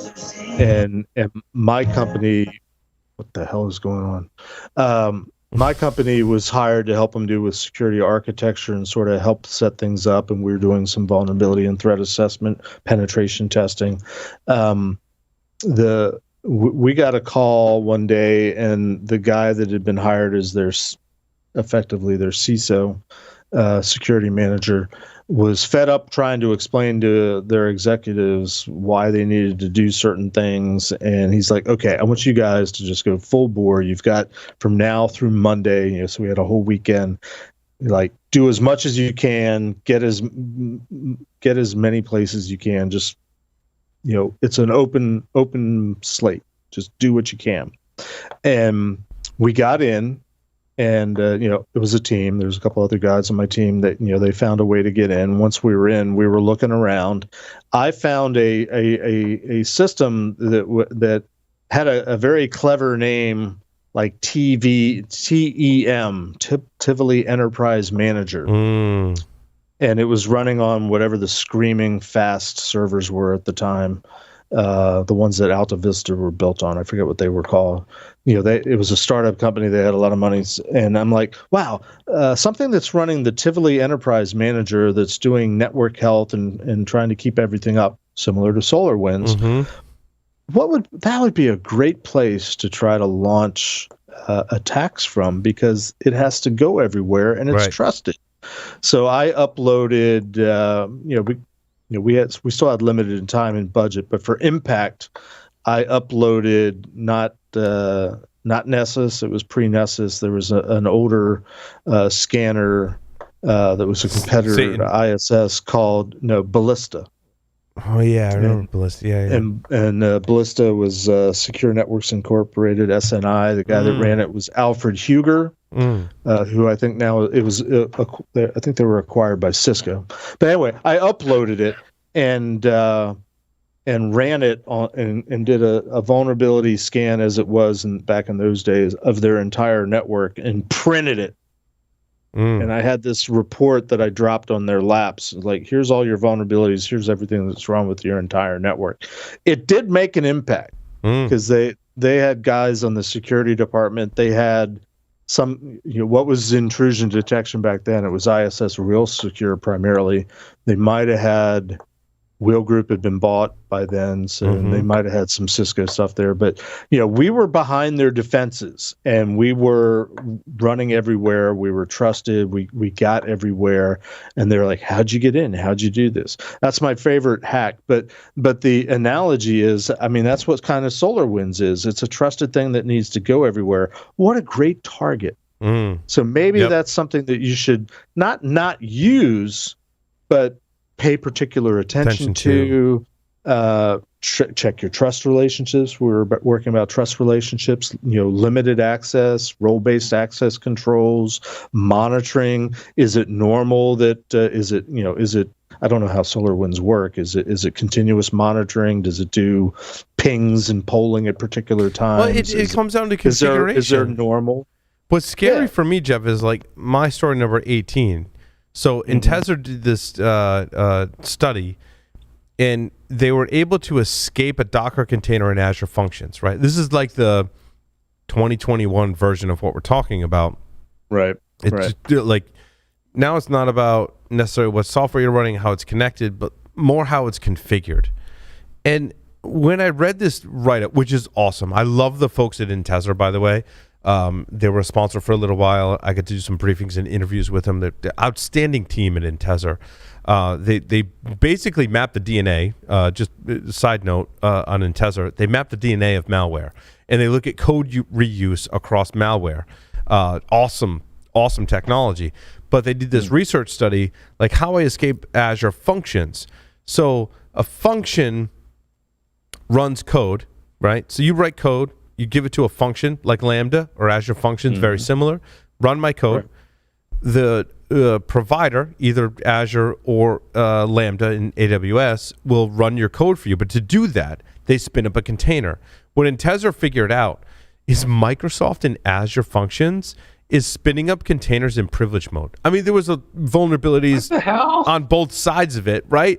So like my whole thing was like, dear Microsoft, please listen to the show in the segments that we've done that talk about how bad privileged containers are. So what you're telling me is that customers that are spinning up functions, that on the customer's behalf, you're spinning up a privileged function, which means if I can break out of that function in any capacity, they were able to upload code. They would upload Nmap into the container that was running their function. They were able to escalate to root privileges within their function in the container that's running their function. But what got them even further is they figured out that the container was running in privilege mode. Then they can start to become root on the underlying container runtime system. I'm like, and this is Microsoft. Microsoft is doing great things in terms of security, but like they didn't take a page out of like a very basic container security. I mean, you can read really any container security guide, including segments we've done on the shows in the past, that tells you like you don't run as privileged. You just don't. Like it's a fundamental understanding of Linux. But you don't run these as privileged. It's bad. But I don't really know what I'm doing, and I'm just trying to make it work. And if that works for me, I'm sure there was a reason, right? There was a reason why they're running as privileged, but a reason, an excuse, right? And it's not just lazy, but I think more times than not, it's not lazy. It's the pressure to meet the make deadline, it work. The pressure of results. It works when I run it with -- privileged. Therefore, let's like roll this out because Microsoft needs to make some money. Joff, did you see this? I'm astonished at this. I really am. I don't know if you looked into container security. Did I see what? I'm sorry. My head was totally Microsoft and Azure Functions, when you spin up a function, it in the background spins up a container that runs in -- privileged in Docker, essentially. Yeah, I didn't see that, but that's bad. That's bad. Yeah, that's like bad. you know, it's funny. We've been talking in the shop a lot about Azure PowerShell as well, right? You can do a lot of stuff with that. So Azure Functions will run PowerShell, very similar to run Python, like or whatever language, right? Yeah. So yeah, you know, what can we say? It's why we have jobs. I mean, come on, right? It's a great write-up. My story number 18. If you're into container security, like, and you've watched our previous segments and training and some of my presentations on container security, you'd be like, oh, no, they did it. Why would they do that? Like, Paul, you told people not to do that, and Microsoft did it anyway. Like multiple steps in the process. I'm like, oh my God. I'm actually kind of shocked because Microsoft has been really good at security lately. Their security products we covered recently, it's a $10 billion line item for security products. Security products and services at Microsoft for security is $10 billion for Microsoft. So it gets even better. I looked up the services and scope for their Azure FedRAMP. That's their certified version of Azure. In the government services, it has 1, 2, 3, 4, 5, 6, 7 different certifications for different organizations at different levels, including several from DoD. And Azure Functions is certified in every single one of them. And so that's astonishingly they were able to get that certification running it in largely what is considered like not best practice for security to be running. Somebody missed something, right? That's kind of the scary part when it comes to the what we're well, and it kind of goes to my story number 1, where Bruce and I wrote, famous article back in the day that was talking about simplifying, like getting rid of a plea for simplicity, right, in 1999, and how like that is not a parallel to today, that what we have today is not simple, and to combat what is not simple, we're using the complexity to build security into the, like we're using complex systems, but we're also using the same complexity to build security around those complex systems. In kind of the intersection, kind of like saying, like, how do we accomplish what Bruce was saying back in the day? So all these years later, how do we get into what Bruce Schneider was saying about the world? How do we have the innovation and security? Innovation won't slow. The key is to use innovation to make the ever-expanding complexity comprehensible and its effects predictable. In other words, we need to fight fire with fire. We need to fight the complexity of the systems with the same innovation that breeds that complexity, use that for security purposes as well. I think, what you're saying, it actually comes down to very solid design and architecture guidance, like we've said a lot of the time in at this show and in general, right? When you build a system and you surround it with security controls, it's really all about the architecture and the design of those security controls around hopefully what is very good architecture of a system as well. And the KISS principle applies. I've always said this, right? Keep it as simple as you can, because as soon as you depart that, you go into the world of a high degree of complexity, you are going to introduce vulnerabilities. There's just no doubt about it. We've seen it operate over and over again. We have these bounds that we have to work in. It has to be like in the middle of like usable but secure, not too complex but not too simple. Like there's an operating bounds that we have to work in. But to your point, Joff, working within those boundaries, come up with a really solid architecture and design. In anything you do, that's not just IT and software systems. That's anything. Well, I mean, and the beautiful part about that is if you come up with a really solid architecture and design, in terms of your application that you're trying to deploy, security is not going to be that challenging to implement around that. Yeah. Right? Security is going to find natural places to plug in to that kind of well-designed architecture. If you come up with a complex architecture with, different interfaces of components that are complicated and not clear-cut and not clearly defined, and security is going to have a hard time plugging into that and protecting it. Yep. Jeff?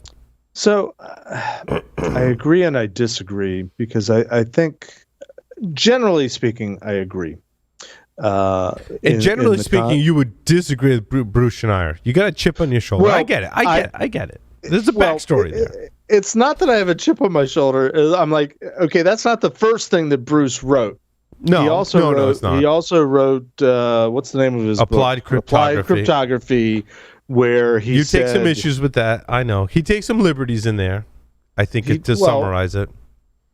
And I had my conversation with him finally, and he acknowledged he was kind of young and naive, and he admitted to that in his later book, Truth and Lies. Yeah. But basically in Applied Cryptography, he said, security, what's the problem? Just encrypt everything. And yeah, exactly. But also, I mean, on the positive side of Applied Cryptography, it allowed people to understand the application of cryptography, Jeff, right? As well. Bring that to the masses.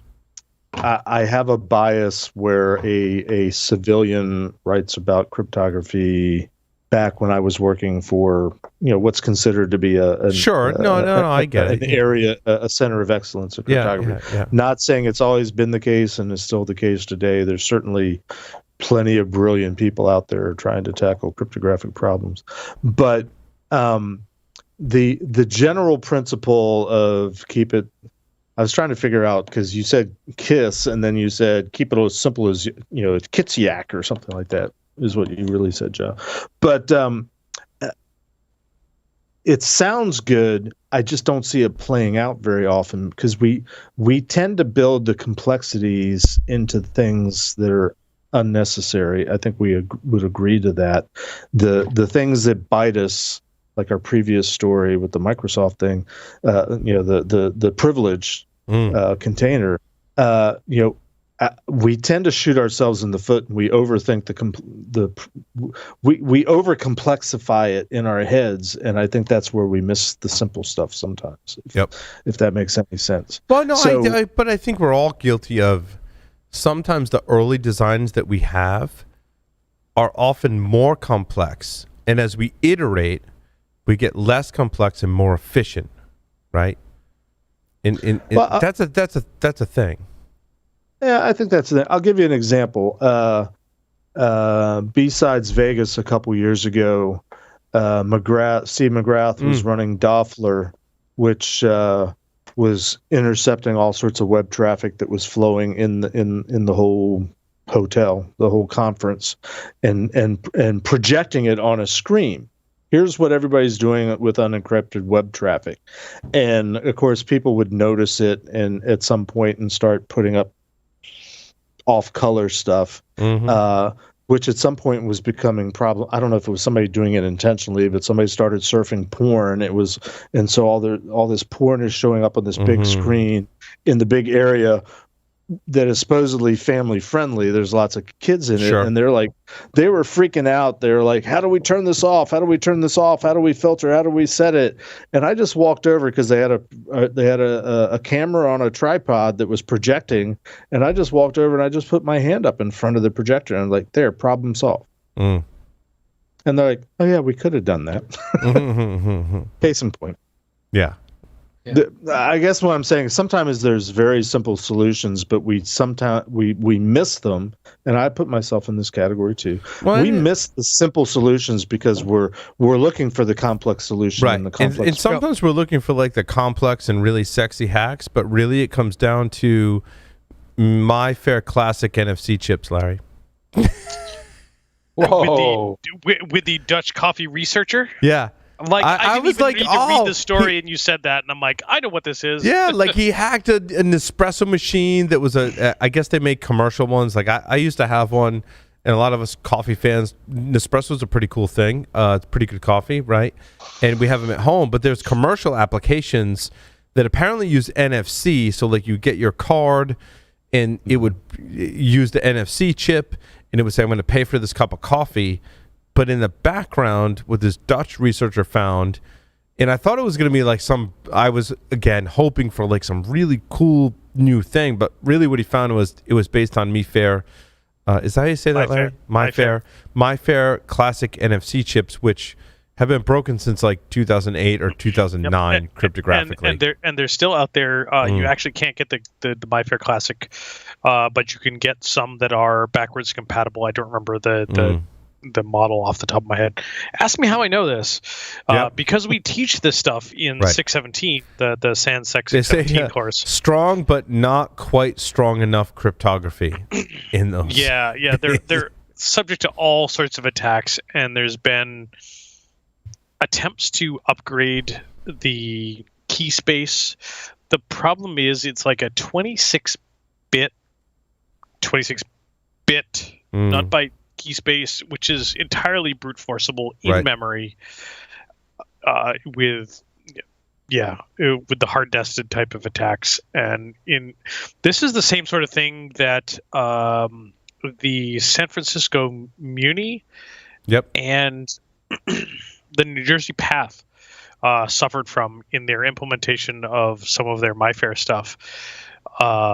In that they didn't implement some of the one-time programmable bits to indicate expiration and the overwriting and and I mean to this point, Larry, like developing a chip that in the card that the user has is an NFC chip that it gets power once it gets close to the reader. Like that's how rudimentary the computing is in these chips. So. You want to talk about paucity of processing cycles? This device is pulling its power from radio waves, right? Radio waves. The charging that you're using for the contactless charging in your stuff, like inductive coupling. This is not high-powered stuff. This is like literally electricity over wireless frequencies.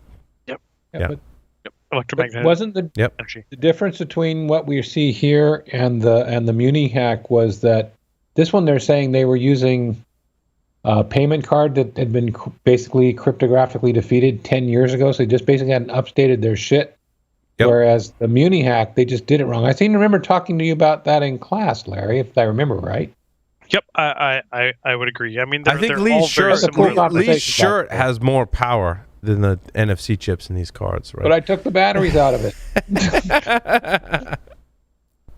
Yep. Awesome. And this comes back to the whole implementation of stored value cards. Paul, do you remember back when we first started doing the podcast about the hackers at FedEx that found that the cards that they were presenting to the FedEx copiers were stored value cards, right? And they were NFC, and they could update them so that they get free unlimited copies. Same thing. Yep.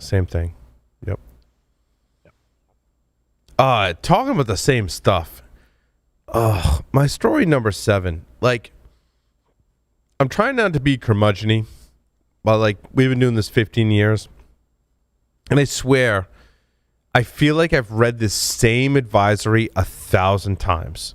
In this advisory, this is related to Cisco gear, but it says the flaw exists because HTTP requests are not properly validated in the management interface. An attacker could exploit the vulnerabilities merely by sending, and this is like, if you want to be a hacker, you need to learn how to send specially crafted requests, specially crafted HTTP requests to the management interface of one of these affected router models.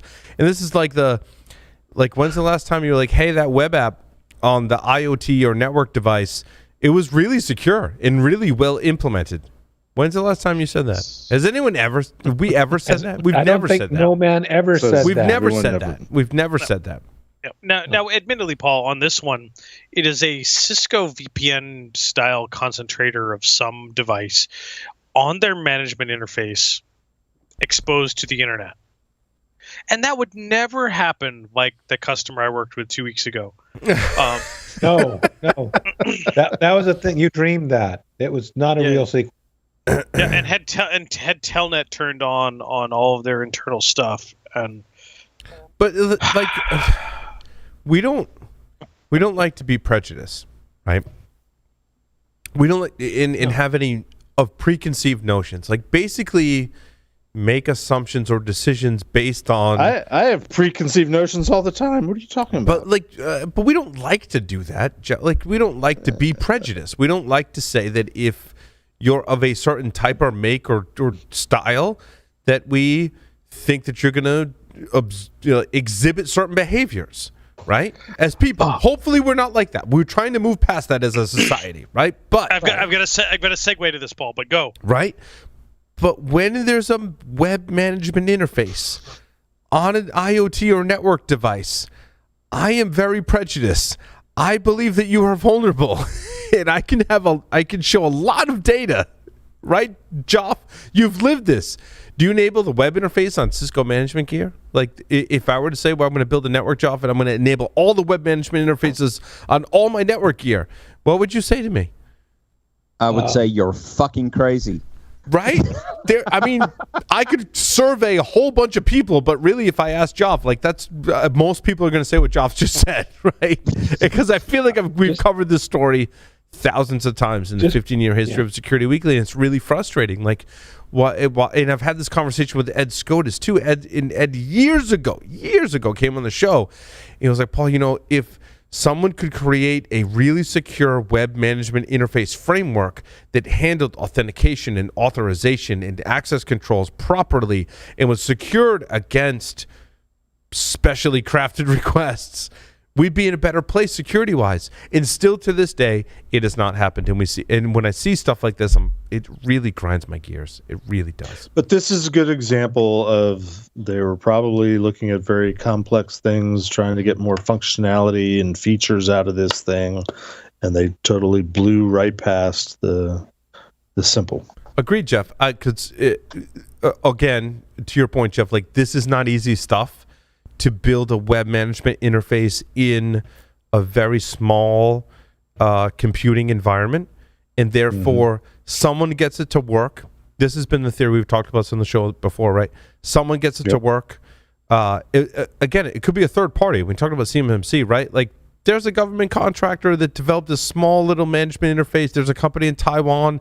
They developed this library, the small little web management interface, and it works. So I want to license it. I want to buy it because I don't want to build it myself. I mean, those of you that have built similar systems, like, you don't want to build it yourself. So I want to license it. Someone makes it and everyone reuses it, and that's what we use. But lo and behold, it has security vulnerabilities. Did Joff drop? What happened to Joff? Yeah. We lost Joff. Speaking of which, Paul, a good segue. Yes. Was my story number 2. It is a Twitter thread from Oversoft NL about a device from the Internet of Shit. I mean, the Internet of Things. That they were being recommended to offer to their customers. In COVID-19 times, you want to know how many people are in your store. And this device claimed to be able to identify how many people were in your store so you could limit numbers and assist with that with a camera and some Wi-Fi tracking. Well, they got the device and they started to do some sanity checks. And turns out that you plug it into your Ethernet network and it has a Wi-Fi broadcasted Wi-Fi network that you can't change. You can't change the password on it, and you can't change its default admin password of 123456. So they start tearing the device down. Turns out it's a Raspberry Pi compute module with the default Pi user still active, albeit with the password changed in Etsy Shadow, which if you pull the SD card, you can get access to. In the default user's home directory, there's a Bruno Mars MP3.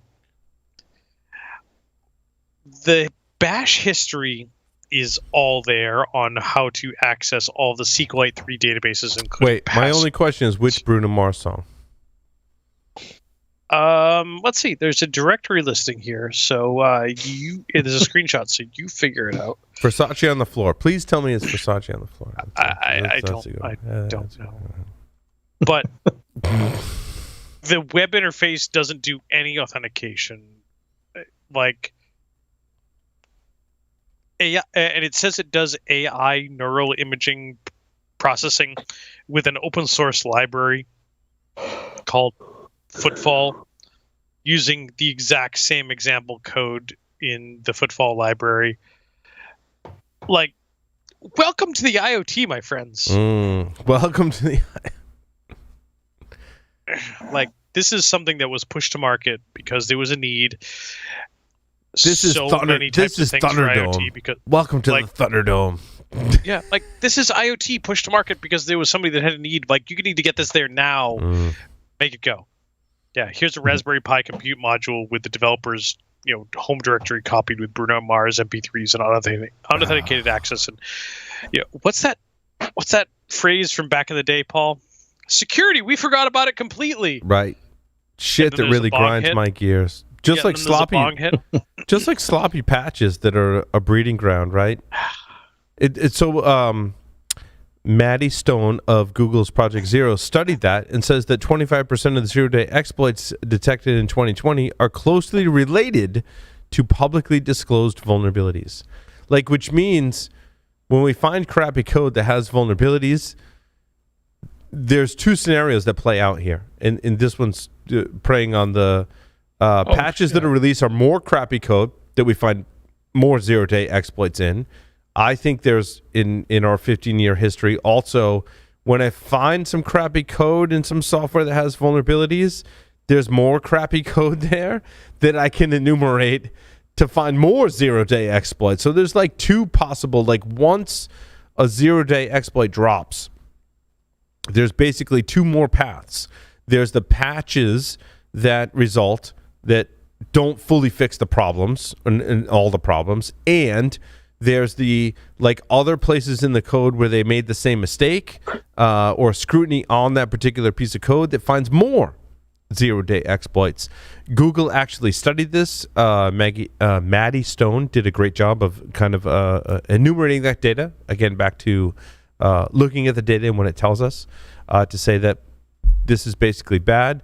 She looked at Internet Explorer, Google Chrome, and Microsoft Windows in the trend there. We're just not a happy-go-lucky show at this point. We're winding down, I think. Winding down. There was one more story I wanted to cover. Last one. Two more stories. So really quick, there was kind of a teaser for next week. Last week we talked about the pseudo vulnerability. Yes. This week I have a link to the actual exploit. I have not tested it. Cool. I don't know that it works. I did find some exploit code. Hopefully you can look at the code, run it, and it works. Next week we'll get a chance to talk to the Qualys researchers that developed the code. So we have that. And the exploit is your story number 2? My story number 2. Again, we have been in touch with Qualys, who we have a great relationship with, and the researchers that were responsible for discovering this vulnerability. I think they're going to try and pre-record because the developers are in India. So just a heads up to our hosts. Hopefully we can get some people on that and do that. That sounds like a lot of fun. Also, Huawei's Harmony OS.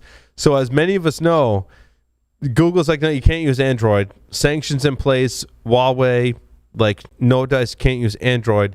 Huawei's like, oh, we're going to come up with our own operating system. And it turns out it's really just a pirated version of Android. No surprises there. Like, no surprises there.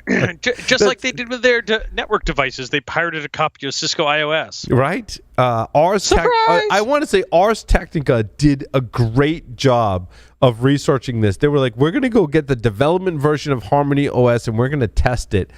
And, like, you have to read this whole article because it's just an amazing journey. And basically, like, the whole crux of the article is, like, basically it's a copy of Android. Like, no surprises there, but like the whole journey, someone had to submit their personal details to Huawei, like copies of their passport, to get a development access to Huawei's Harmony OS, which you don't get to download. You run it in Huawei's cloud in like an emulator similar to like Google Stadia, where like it runs your video games, but it runs them in Google's cloud. The development version of Harmony OS runs in the same way.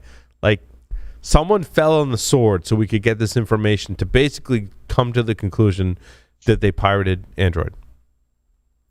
Craziness. This is crazy. Lee, final story from your list. Oh. I'm putting you on the Here spot. I was I'm sorry. Just tripping on Huawei. I mean, actually, I thought the Operation Night Out was kind of neat. There's a Nox player which will allow you to play your Android games on your Windows box basically, and which is really cool. And apparently a lot of people do it. And they managed to get in there and fake out the update server so that they would send a new link to the update with an updated MD5 hash because of the hash matches when you download and install it. And basically, we're Trojaning the Nox player. Yeah, it sounds a little bit like SolarWinds. I know that, but that wasn't the. I just thought it was really interesting that somebody else is trying to get in there in the update chain, produce things that the signatures match so that everything installs. The DLLs that are dropped are not digitally signed. That's how you can find it, among other things. Interesting. Was that a hash collision they used to do that, or no? I don't believe they did. I just believe they managed to not only change the URL but change the hash. So they hashed their thing and then replaced its URL and its hash out there.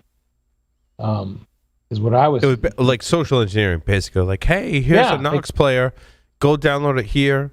The hash is matched because I generate my own hashes, basically, right? Social engineering rather than like a hash collision attack. Yeah. Right. And the player installs it automatically, so it's checking that and it all matches. They basically said either stop installing updates or better still, don't run this until you get a real update from us. So, which is kind of a bummer because there's like 150 million users and only a small percentage are targeted. Wow. But I just thought it was really cool how they're getting into the update stream, producing what looks like an update that the app that's checking the signature verifies, and it goes right in. I mean, some of the stuff, it's like, how many times we told you to check the MD5 sum on the patches you want to install? Right. Checks out. Checks It's good. Matches. Yeah. But everything else they're lying about. Yeah. Yeah. So I that part of it I thought was kind of cool. I realize it's a pain in the ass when it happens, but it's still kind of cool. Right. And that was what I thought was an interesting way to sign out, because I was wondering if Larry had used this thing, knowing as he plays with running Android. Yeah. No, I haven't used that. Yeah. It's really interesting. Yeah. Apparently, really interesting way to run those games not on your Android. But maybe not to download it right now. Wait. Yeah. No, having a 13-year-old daughter that's very interested in being able to do Twitch.tv and some streaming stuff. She wants to be able to play Among Us on her desktop, and nope, not going to happen. There was the other one that she wanted to be able to do it via Oculus VR chat. And I'm like, what? No, let me investigate that a little bit more first. Among Us in the Microsoft store, Larry? No. I don't remember where I installed it Among Us from my child. Because if you find that would be great. I don't remember. Yeah, because I did. Platform. Because I did. He was like, I want to play Among Us. I'm like, all right, well, Dad needs to do that. I don't remember if it was, because it weird on Windows. I mean, lead to your point, right? Like, I got like this Android emulator that can play games, or I can go to, I don't even remember all of them. Like Steam is one, Epic Games is one, and there's one other that we pay. What's the one you pay Battlefront, Star Wars Battlefront on? It's in like an orange logo. Which one is that? I have accounts in like all of them, and I manage them for my children so they can play games, right? Yeah, but you have to like validate all that stuff for your kids. Yeah. Paul, if you find out, that would be great, because I know she wants to stream that stuff. It was kind of funny. You know, we had some stuff that we're working on, and I may or may not have been able to peek in her second story window with a flying device the other day, and while she got done with school early because end of semester, and she finished up early. And, I knew she was on Twitch.tv, and I went up to her window and looked in, and like next thing I know, I see the head like, "Hi, Dad." Right. I mean, just in closing notes, I know we're running late on time, but I use Q Studio to monitor my kids. It's not bad. It was a recommendation from Chris Haddagi, who had come on the show over a year ago or so, right? And it was one of his recommendations, and I do use that, and it does send me updates to our interview, right? It tells you inappropriate. It can filter inappropriate content and things of that nature. So nice. Awesome. Well, that will conclude this episode of Paul Security Weekly. Make sure you tune in next week. Good stuff. Qualys researchers that did sudo. Also, confirmation from none other than HD Moore will be appearing on Enterprise Security Weekly next week as well. So good week next week. Make sure you tune in to Security Weekly. Thanks everyone for listening and watching. Larry, take us out. Over and